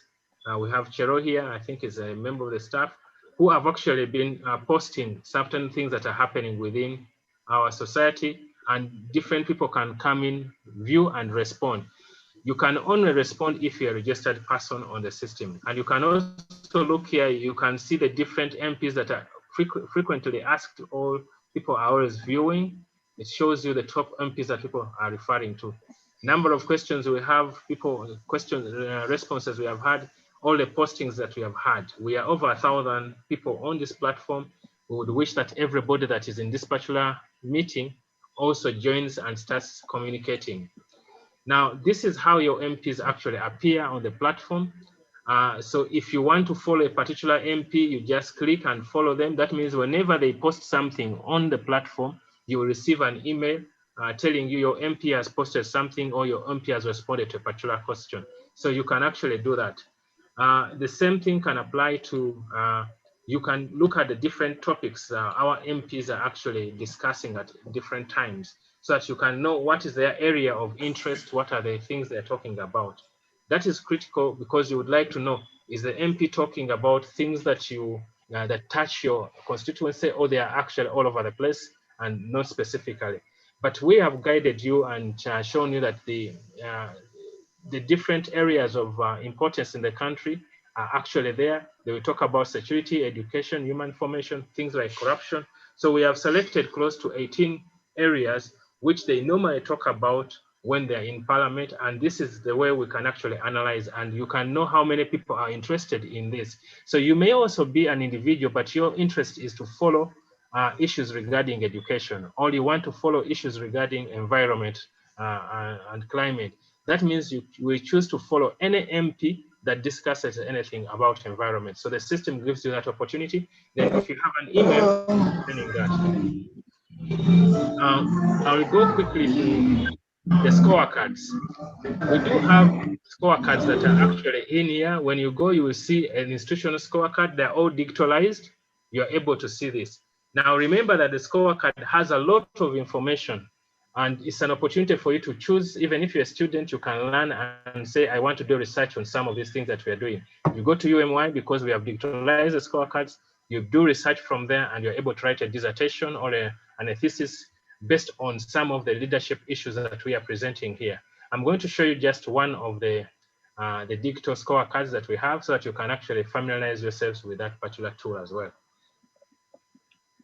The particular platform we are talking about is very rich because it links all our social media, it links all the TV aspects onto the same kind of platform. So if you look at it, it will give you almost everything that was in the scorecard, in the previous scorecard. You will open it as a book and read. You can download it. You can share it with anybody on social media, and you can be able to see performance of your MPs depending on which area they are. So this button allows you to share the same functionalities or to share this particular report to any other Facebook, Twitter, LinkedIn, or WhatsApp for anybody that would be liking to receive that report. So this is an opportunity for you to actually engage and disseminate information about governance in this country, how your leaders are performing. To relate it a little bit maybe closely, you could open one regional one. Regional one, okay, thank you. Let me open the regional one. Let me pick up on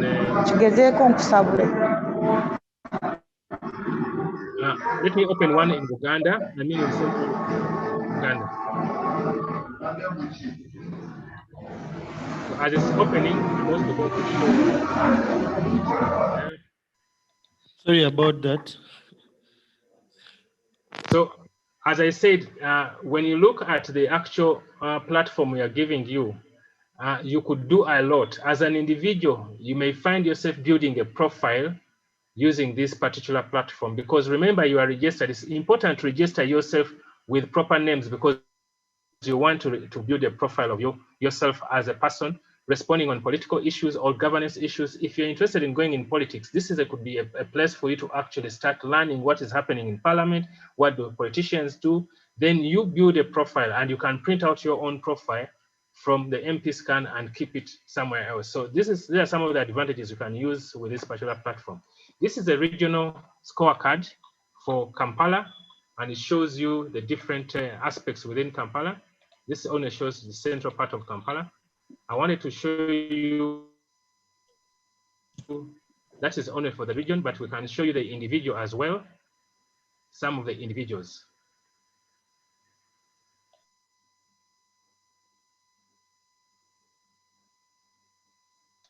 Bukedia. You have different scorecards. We have others ranging from 204, 205. So you can actually go and pick up the different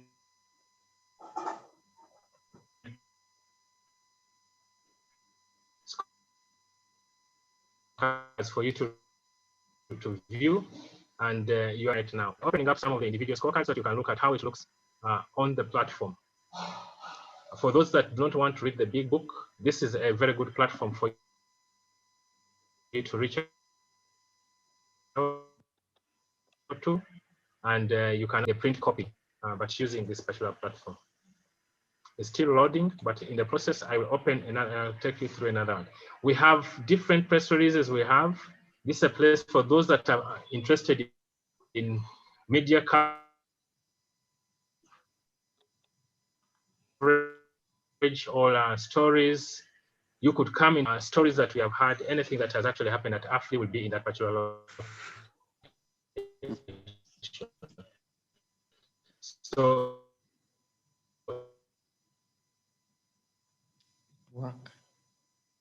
it's important that you also take that opportunity of this and it gives you the whole layout of the individual scorecard from Bukedia sub-region.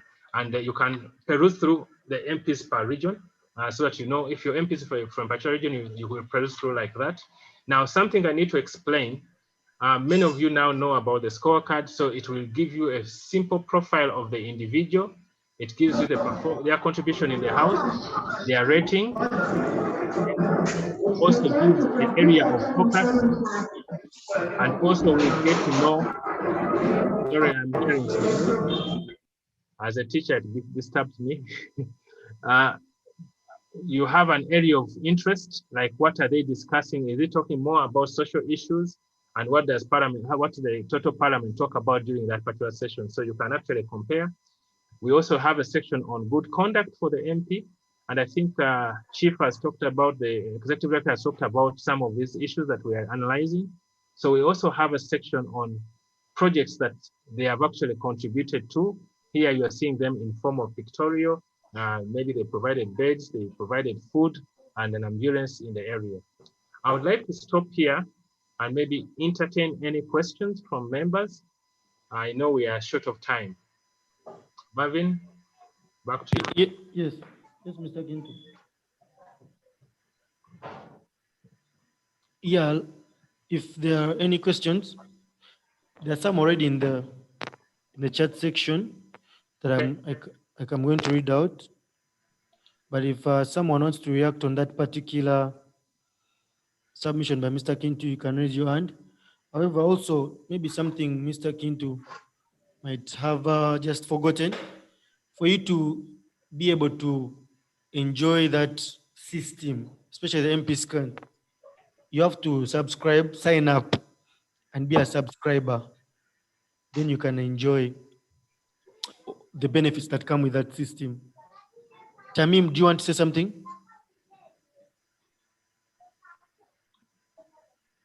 Yes, Hicks. I'm seeing people here, but it's like their networks.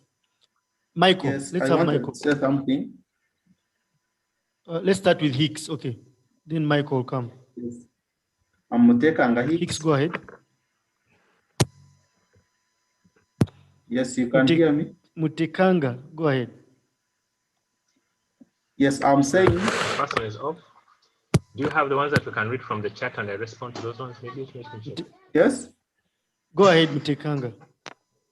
Yes, I was asking when I tried to access this website of yours, and I search for my MP, I can't see him. So which means it is lacking some information, maybe. Is it?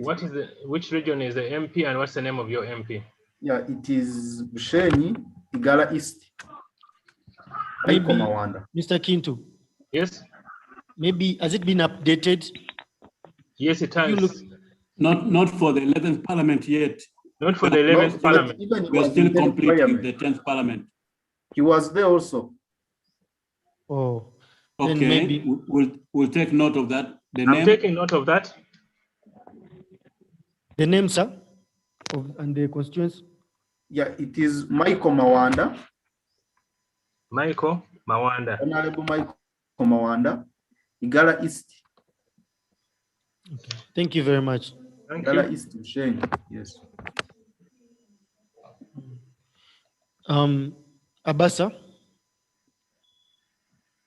Go ahead. So my suggestion, thanks for the opportunity. Yes. So mine is just a suggestion, because websites are kind of tricky to use. So it's a long-term thing. I would suggest if it was developed into an app, because apps are very easy to use as compared to websites. Okay, thank you. Yes, sir.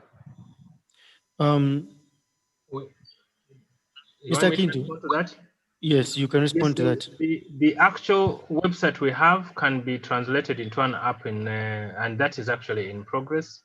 I think for the next 2 months, we may actually do that. And it will behave the same way.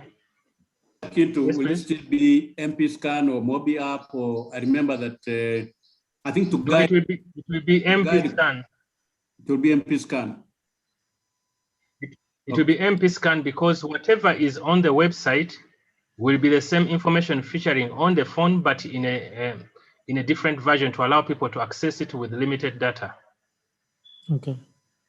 So that optimization is what we are going to be doing, and that it will be happening. Then Mr. Kinto. And this also will allow people with the iOS and these smartphones of Apple to also Android. access the same service without changing it. Okay. Yeah. Then one more thing, someone is asking, please share the link of the website. Then they're asking, is there a fee to subscribe? And how do we subscribe? No, it is completely free. There is no fee to subscribe. You can actually, when you subscribe, the purpose of subscribing is actually being able to know who is responding and where you're responding from, so that we can link you to a particular MP and also to give proper feedback. I put the link onto the chat room. Participants, you can find the link there. Then for those ones asking about the presentations, yes, go ahead. Go ahead, Mr. Kinto. The presentation is, I can put in the chat room to have better. No, we are going to also share it with you. Yeah, we're going to share with their emails. We share them? Yeah, after. Okay. Yes, we share the recording of the meeting in audio. We also share the... And it's also... Yes? But they can also view it on the YouTube. It will be there for some time. Yes, YouTube and the MP scan. Yes. I think those are the... Maybe one is asking which... Mr. Kataramu is raising his hand. Yes. That's the one. This, please go ahead. Augustine, go ahead.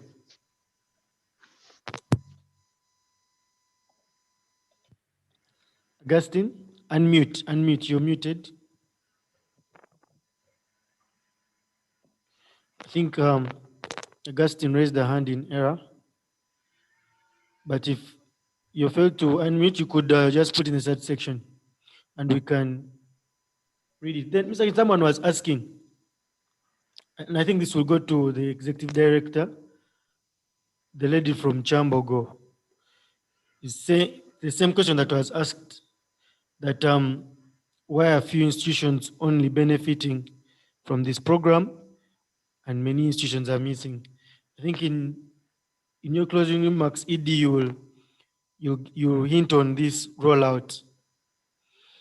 Then the issue of UNSA, ED, they're also asking, what steps have we taken?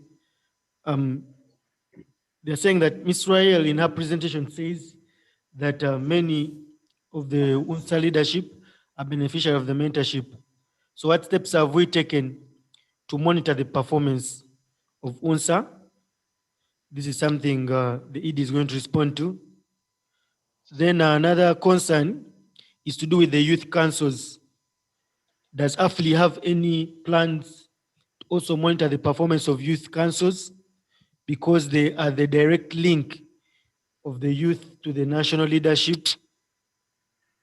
Chief, the ED will also answer that.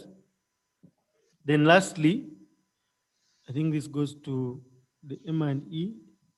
Again, it's with the challenges, the online thing. People are saying, is there a way we can enlarge the meeting capacity to 1,000, because many participants have been left out? So I'll call you back, ED, and you respond to those issues. And then we shall have a My way suggestion on that one, for Yes. people that cannot be able to join the Zoom, they can always join through the MP scan, because it will always be live. Okay, sir. And they first register, then they will join. All right. So I think that's the current solution we have. If you find the meeting room full, you can always participate via MP scan, as long as you've registered And subscribe. Yeah, and subscribed. Yes, ED, please come and respond to those issues that have been raised, that I read out. Maybe.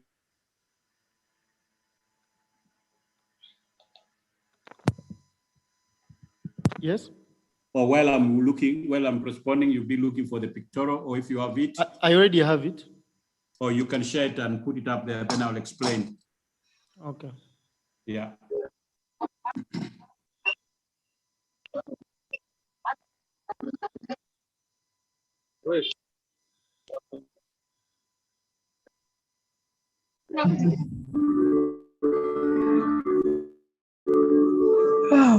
Please meet your. Some people are watching movies.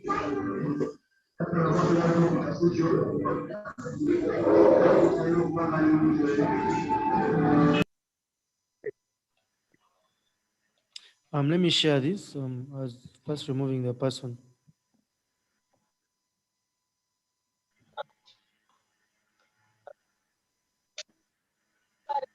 I've shared it. Could make it bigger. Idi, can you see that? Can you see?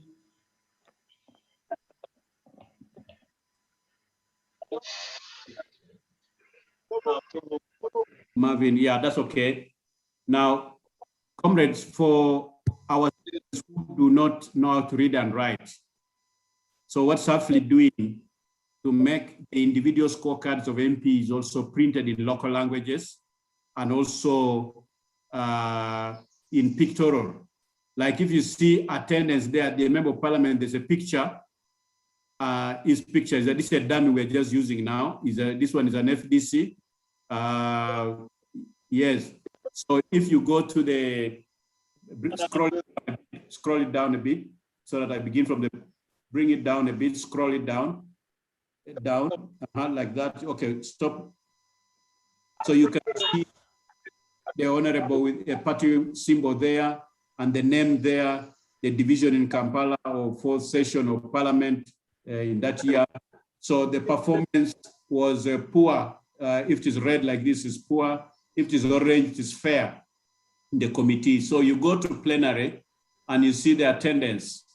The number of sittings, how your MP performed in attendance, which percentile does it fall? Does it fall in the top or in the bottom, as you see here? All those which are faint. Now, if you go to the second below that in the attendance, you will see there were 114 sessions. 114 sessions, but the one you attended is sat only one out of 114. So those where the MP absenteed himself will be faint. Those where your MP attended will be in bold, as you can see there. So if you go to the next one, contributions he just made only one line, I think, which is 10%. If you go to the influence, did any people refer to him or her when he was talking? So the pictures are going to change. If it's a lady, there will be ladies. If it's a man, it will be a male. Next, you go up a bit or down. Let's go to contributions in the House or participation, issues raised, questions raised. So motions raised, bills which your MP moved. This one moved no bill at all. No private. He asked only one question. Imagine in the whole 165 days in a year, your MP only raised one question. And in the office, does the MP have an office? Yes. Does he have a personal assistant? Yes. You go down, district council attendance. Of all the district meetings, your MP attended only one. Imagine you can even be able to tell which one in the year did he attend. By counting the numbers that he missed at the sittings of district council, and this MP sat only one. And yet the Local Government Act says MPs are ex-official members of district council. So why are the MPs violating, undermining the law? Why are they breaking the law? So that's why we monitor their performance, because it is in the district council where the sub-county councillors come with problems of Wananchi. The MP comes with a lot of information from the center, the meetings they have had with the president, with ministers, and so forth. So when they meet at district council, they offload that information, which helps the district council take informed decisions. But they also pick from the district council, from the submissions of sub-county councillors, they pick the problem of Wananchi and take it to the national level, so that when during debate in national level, they can use those issues to raise questions, to raise matters of national concern, to follow up with certain ministries, or to raise to the president. And when the next district council again, they come and give a feedback. Now, if our MPs are attending district council meetings, so they definitely undermine our democracy. District chairman, MPs are also supposed to be chairman of works committees. They're supposed to chair works committees in the district council. So these are matters that we are going to increase in monitoring. Then below there, personal projects, which the MP, here we list the number of projects the MP did. So I think he scored 50% of the mark. Go to the left.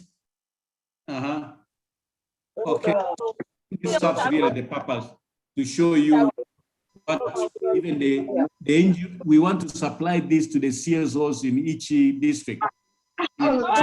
Use it in their civic education, and also to give CSOs who are active in different organizations, in different constituencies. It will not be possible for AFLI, but this also will be available digital, so people can print and for a particular year. I think the other issues. You remove that screen. Now, if I'm to share mine, I don't know where I was. I think I was here. Now, comrades, I wanted to say that to complement what Mr. Kintu was saying, and I think in responding, I just want to go, you can see here I think the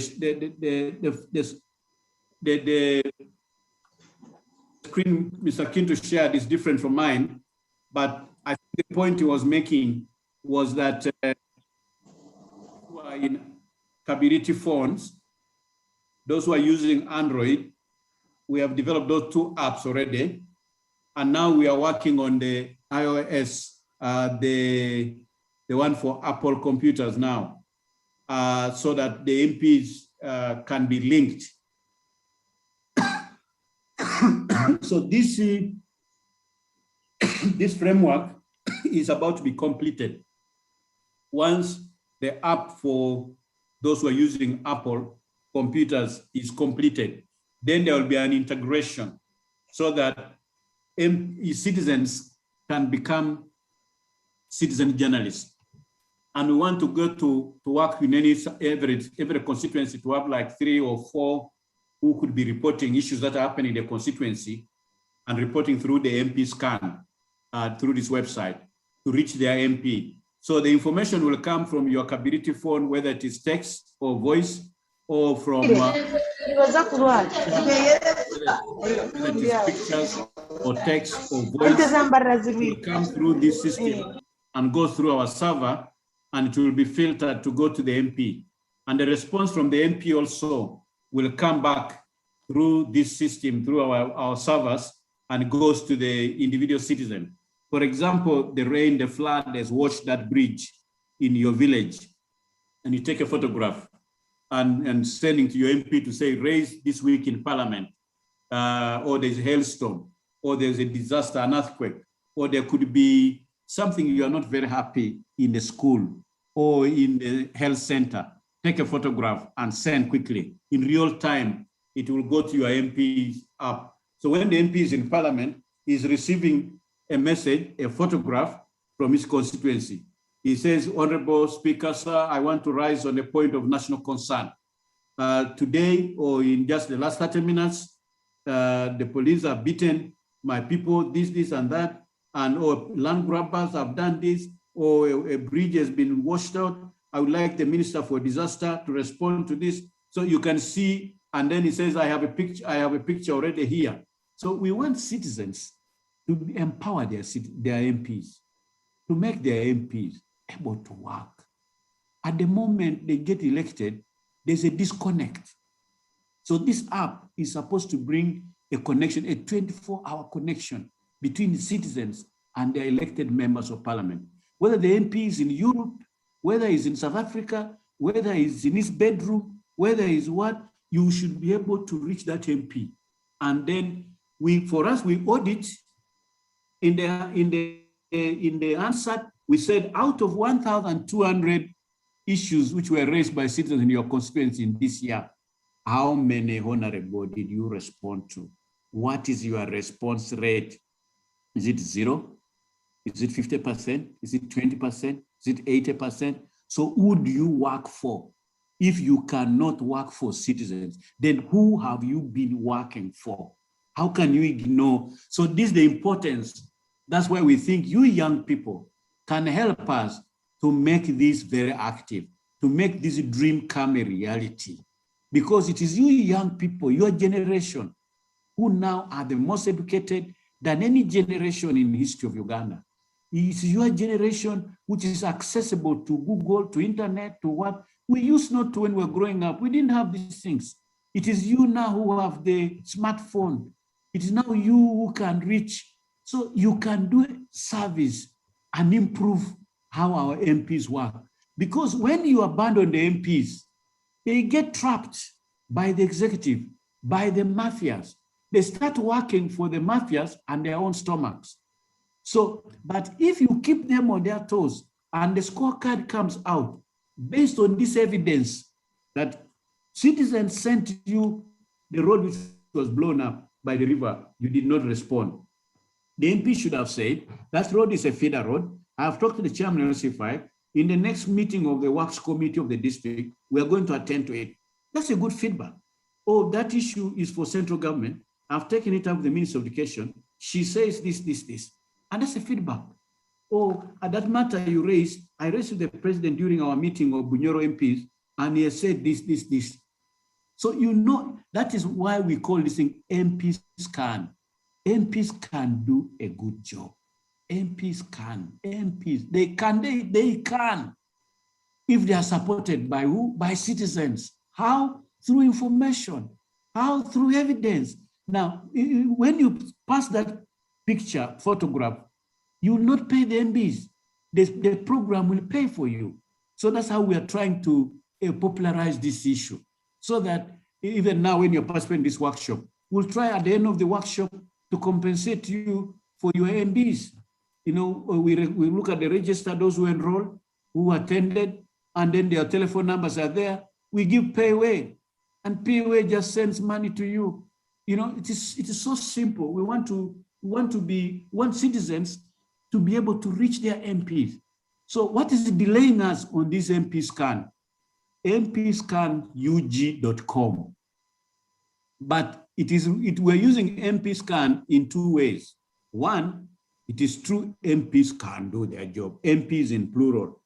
But we also use it to say MP scan. We are scanning MPs. We are scanning the work of the MPs. Okay, we are scanning their work and make it public. So what is AFLI aiming at? We want to open parliament. We don't want an opaque parliament. We want an open parliament. Parliament must be transparent. Citizens must reach their MPs. You see what? MPs think because citizens will not know what they are doing, so they connive with some elements and take decisions. But once they know that they are monitored and the results will be made public, then they will not accept those bribes. They will not shortchange the interest of wananchi.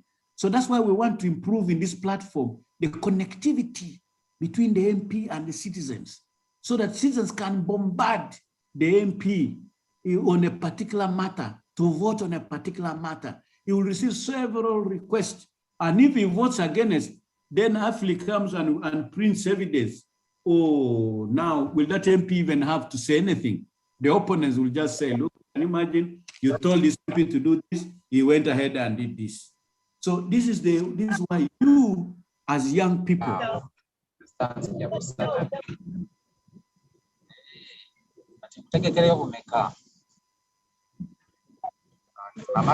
can help.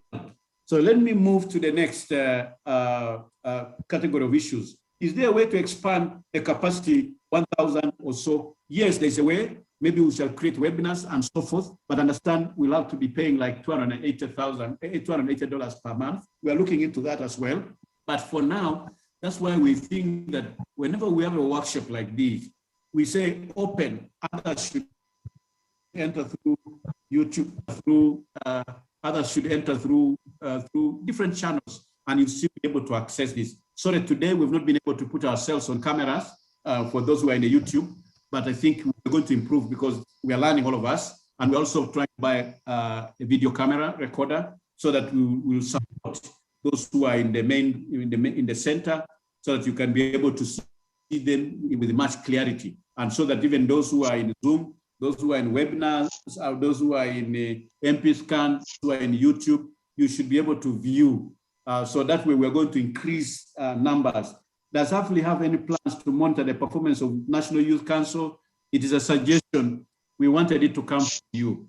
Now we shall take this question to mean that you are suggesting we should now go ahead and start to come out with a scorecard for National Youth Councils. And I don't know about the district youth councils, but for now, maybe we should begin from National Youth Councils. And then what steps are we taking to monitor the performance of UNSA? We've had discussions with them, and they have told us to come in. We have discussed also with our donor. The donor is telling us to tell them, what do we want to drop in the project? What do we want to include? And when you're including, are you broadening, like we said, the number of institutions? Do we broaden and bring more? Or are we deepening in the existing 6? So these are the questions the donor is asking us. And that's why we are holding this workshop to consult you. So I will turn again this question into a proposal. It means you would like us to go ahead and start to develop a scorecard for UNSA students. So we'll now start to have a discussion with the present leadership of UNSA to see what data sets they have and what criteria they propose we should use together so that we develop this thing together. So thank you for that suggestion. Thank you also for the suggestion that we turn this MP Scan into an app so that you can go to Google Store and you can download it, an MP can download it, you can download it, and you can launch it. I think that's a very good suggestion. We tried when we call it MP, we call it Mobi app, and then we had to take it out because it was only for Android. So now we want to, after integrating, now what it means from, I think something I forgot. I think we now, in the next project, in the next few months, we need now to develop where you go to MP Scan and you enter, once you have registered, you go now, whether you want to go to the MP side or you want to go to the higher institutions of learning side, to the guild side, so that you can now choose which institution, which guild leader you want to ask questions, you want to interact with. So we want to develop the same thing for the youth and for the youth councils, for the guild leaders and so for UNSA, so that I think the same app where you can enter, and it is now you to choose whether you want to constituency MP or you want the student leader you have elected. So then you now follow in that channel. I think that's the part which is not developed for the youth and guilds. I'll take it as a suggestion which is coming from you. And also, and then on a few institutions, Madam, I think, Mr., I think we are being clear now. We had money only for 6 institutions. We've shown you how we selected them, and it was only a pilot. Does it work? We found it works. Can we roll it out now? Yes. Are we able to roll to all the guild leaders in the country? I think no.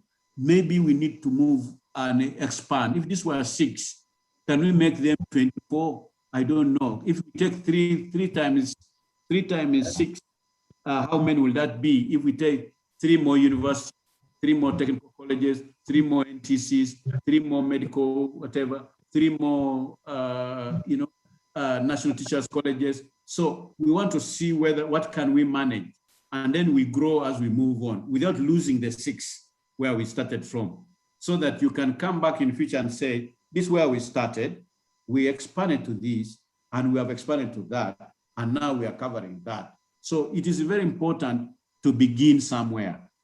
Like, for example, in the other workshop, people asked us, why are you not doing district council scorecards also, local government? Why are you not doing for sub-county local governments? So there we said, another NGO called Accord is handling issues of scorecards for this local government. Maybe because we have the same donor, we'll have now to sit with them and standardize our criteria for assessment so that we really improve our tools, all of us. Now, I would like Makerere students to transfer these skills they learn to other students. Oh, that's a good suggestion. Now, I would like my staff to take note of this. Do you know the idea, the powerful idea this lady has brought?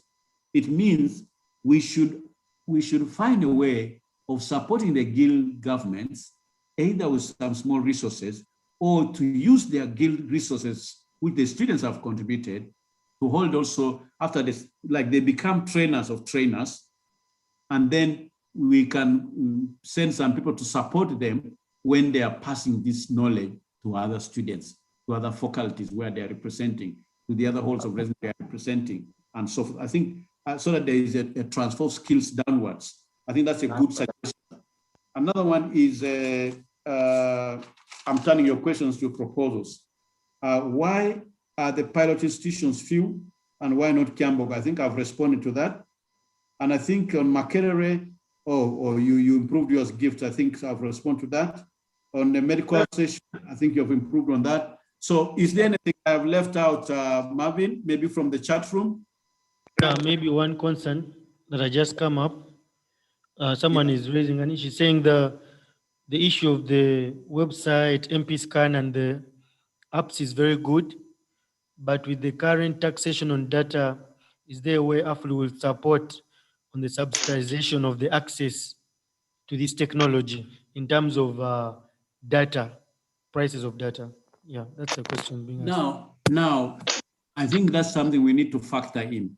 What we had was that when citizens enter the MP scan and they are sending messages through the MP scan, we want the project to pay for that cost instead of deducting from yours.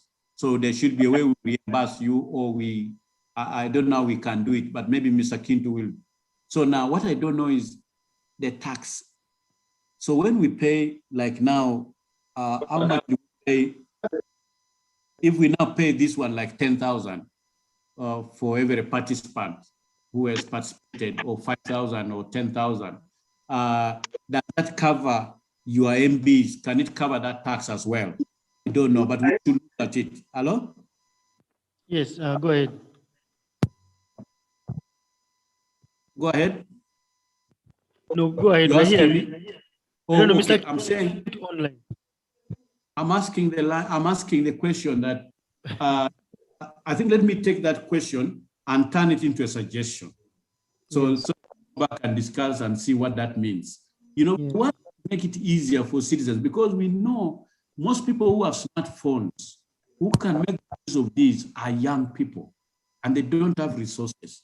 So that's why we came up with this idea of the project paying, okay, for the initial period like we are now, paying for these MBs. I think the OTT was yours, but I think the MBs is what we're looking at. And if that, if there's tax already on that MBs, then I think Mr. Kintu will respond to that. But Mr. Kintu will advise. Any other issue? Then lastly, I think you responded to this. Yeah. Then the other one is the issue of youth MPs. What are AFLI's plans to bring youth MPs back to the youth themselves, because there's a big gap? Now, I think I hear you. AFLI TV, we've just created it. It has only had one show for so far now. We're just beginning. If you go to YouTube, we want to be having a program, like 3 programs. One, maybe on Fridays, maybe it will be like open parliament, which will give you news from parliament and news roundup, and also taking you an issue which is on the floor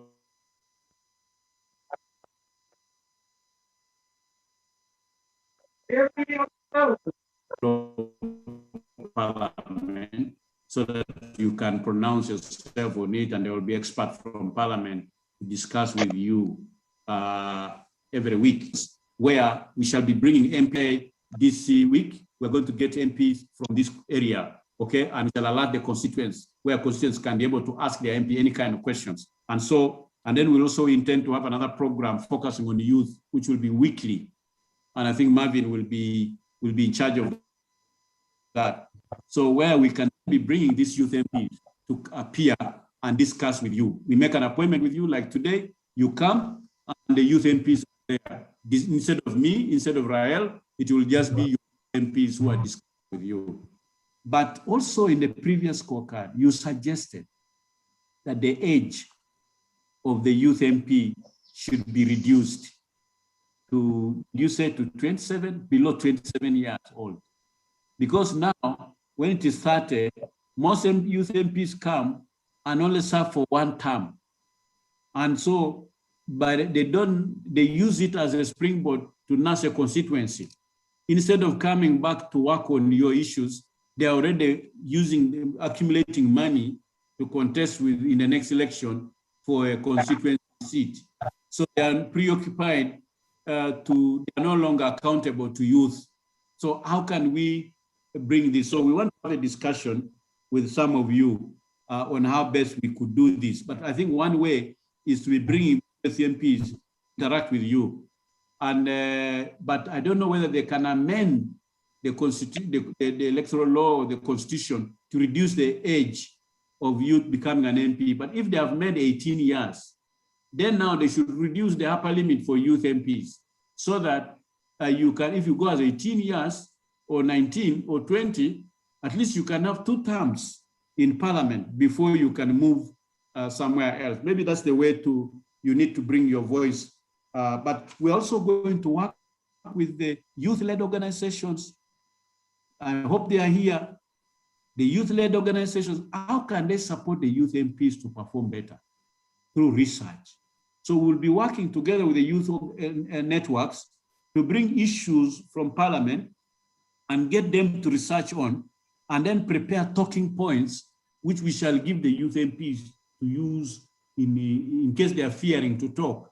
At least we shall do the research and then give it to them to speak. So we want to try that way also by aptly networking with youth-led NGOs or CSOs. To do what? Research. To do what? Advocacy. To do what? Organize those interaction meetings like workshops like this, where you interact with your MPs. I hope that will really go a long way to make the youth MPs to work for young people. And I think if we spread ourselves to the youth councils, to UNSA, to youth in leadership, I think now the youth MPs will listen because those are their constituencies. So now they're ignoring us because they think we're only focusing on guild leaders. So I think we will then be able to I like that payway in your background, comrade, because it's the one we're going to use to send money for your MBs. I appreciate that. It's a good partner for us. So anything else, Marvin, or I close my presentation, and I thank Innocent for inviting us to partner with you in the Uganda Medical Session. Yes, thank you for participating, and thank you for being good people. I think we are ending in good time. We thought we would stretch to 1 p.m. I think we're coming to an end now. So back to you, Marvin and Martha. Oh, thank you. Just I'm going to respond to something very small. Someone in the chat section, Mercy, is saying we create a program on NBS or NTV. Yes, we have a program with Urban TV. It had been halted for a few reasons, but we hope end of this month, we're going to have a show with Urban TV where we share some of these things. We shall share the information. But yes, and we have. It would be good for us to partner with the young people in each of those programs. Like last time, there was a leader from UCU. Yes. Extremely well. We should mentor you people so that you start appearing on those programs. Thank you. Yes. Thank you. Even on those TV programs, we always invite people to participate through Zoom on the TV. So, but I'm going to communicate that we shall have it before the end of this month. So I wanted to ask if Mr. Kintu has any concluding remarks before we really conclude on the way forward. Mr. Kintu? Rahel. Yes, I can say something quickly. Yes. Thank you very much, and for the additions from the ED. But I would like to let members know that whenever we have an event, it can feature on any channel, like on Facebook, YouTube. So it's always important to follow us on the YouTube channel, subscribe on our YouTube channels, both on the AFRI channel and the MP-Scan channel, so that you can be able to know when something is happening, so that you don't miss out. I know when you are a youth, you are looking for opportunities. The AFRI has an opportunity that it has a lot of content about leadership and governance. So it will be good to actually be a subscriber to read the policy documents that we have in any channel that you may find them, so that you can be able to have yourself ready for any position that may come up. I wish you all the best, and thank you for loving AFRI and being part of us. Thank you. All right, thank you, Mr. Kintu. Rael, you could give a few concluding remarks. Rael's network is dropped, so we've lost her. Rael, are you back? Yes, I'm back. Yes, go ahead. Yeah, my network was down, so I've just...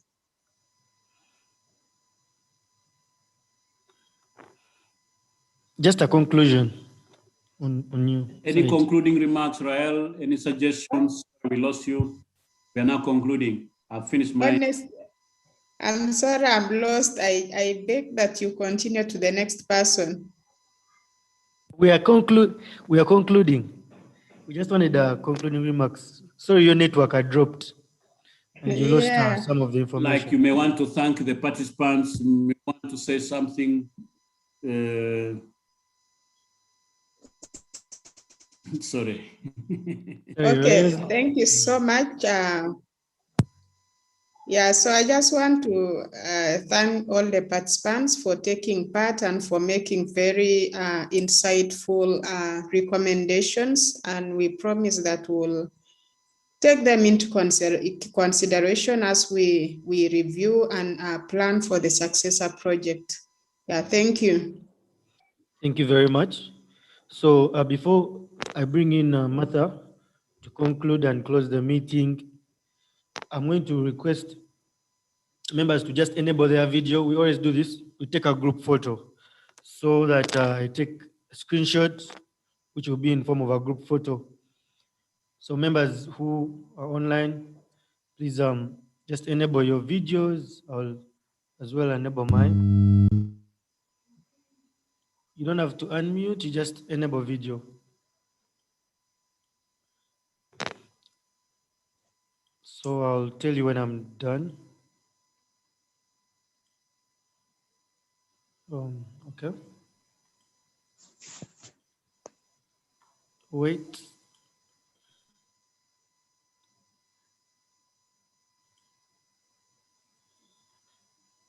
Okay, sir.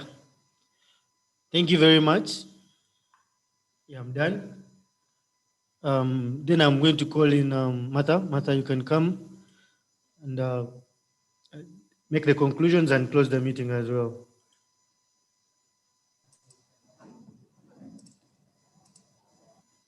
Thank you so much, Marvin. And I want to take this opportunity to thank all of you participants for your time. You know, it's not even in a Zoom meeting, not even seeing the person physically, how COVID-19 has changed times and how we do things. So for us at AFRI, we are very much appreciative of your time and efforts, and perhaps you probably even had other, pertinent matters that you could have attended to. But thank you so much, also because this program, from the comments, seems to be overwhelmingly benefiting all of you, and we also see your concerns and are taking note of all of them, like the M&E specialists and the rest of the presenters have highlighted, that they will be able to inform the next phase of the Guild Leaders Scorecard and the Youth Mentorship Program. So I do not have much to say. It has been wrapped up by the rest of participants, but I want to thank you so much again for being part of this process.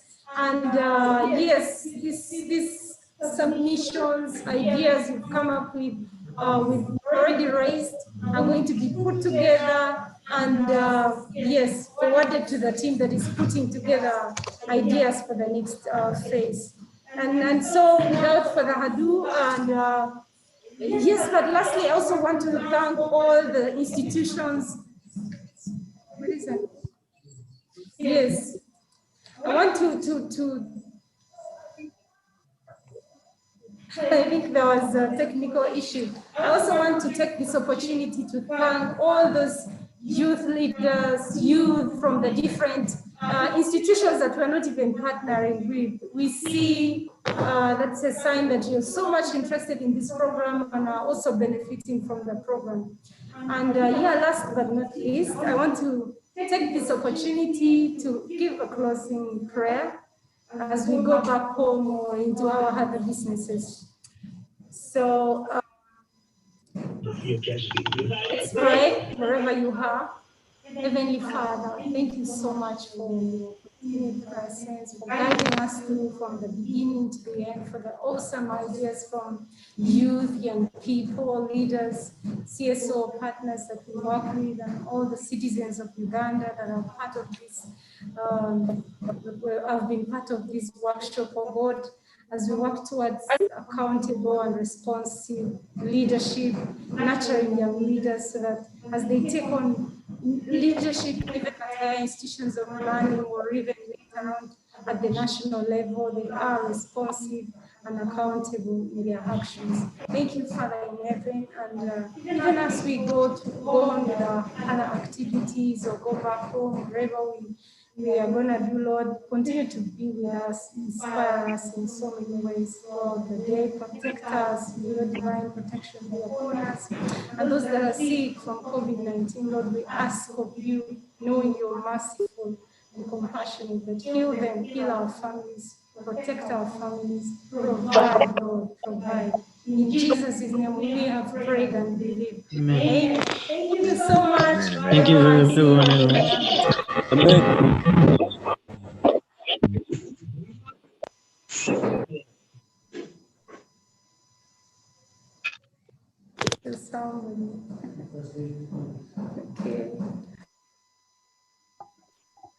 Thank you very much, everybody. Bye-bye. Bye. Please keep safe. Bye.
About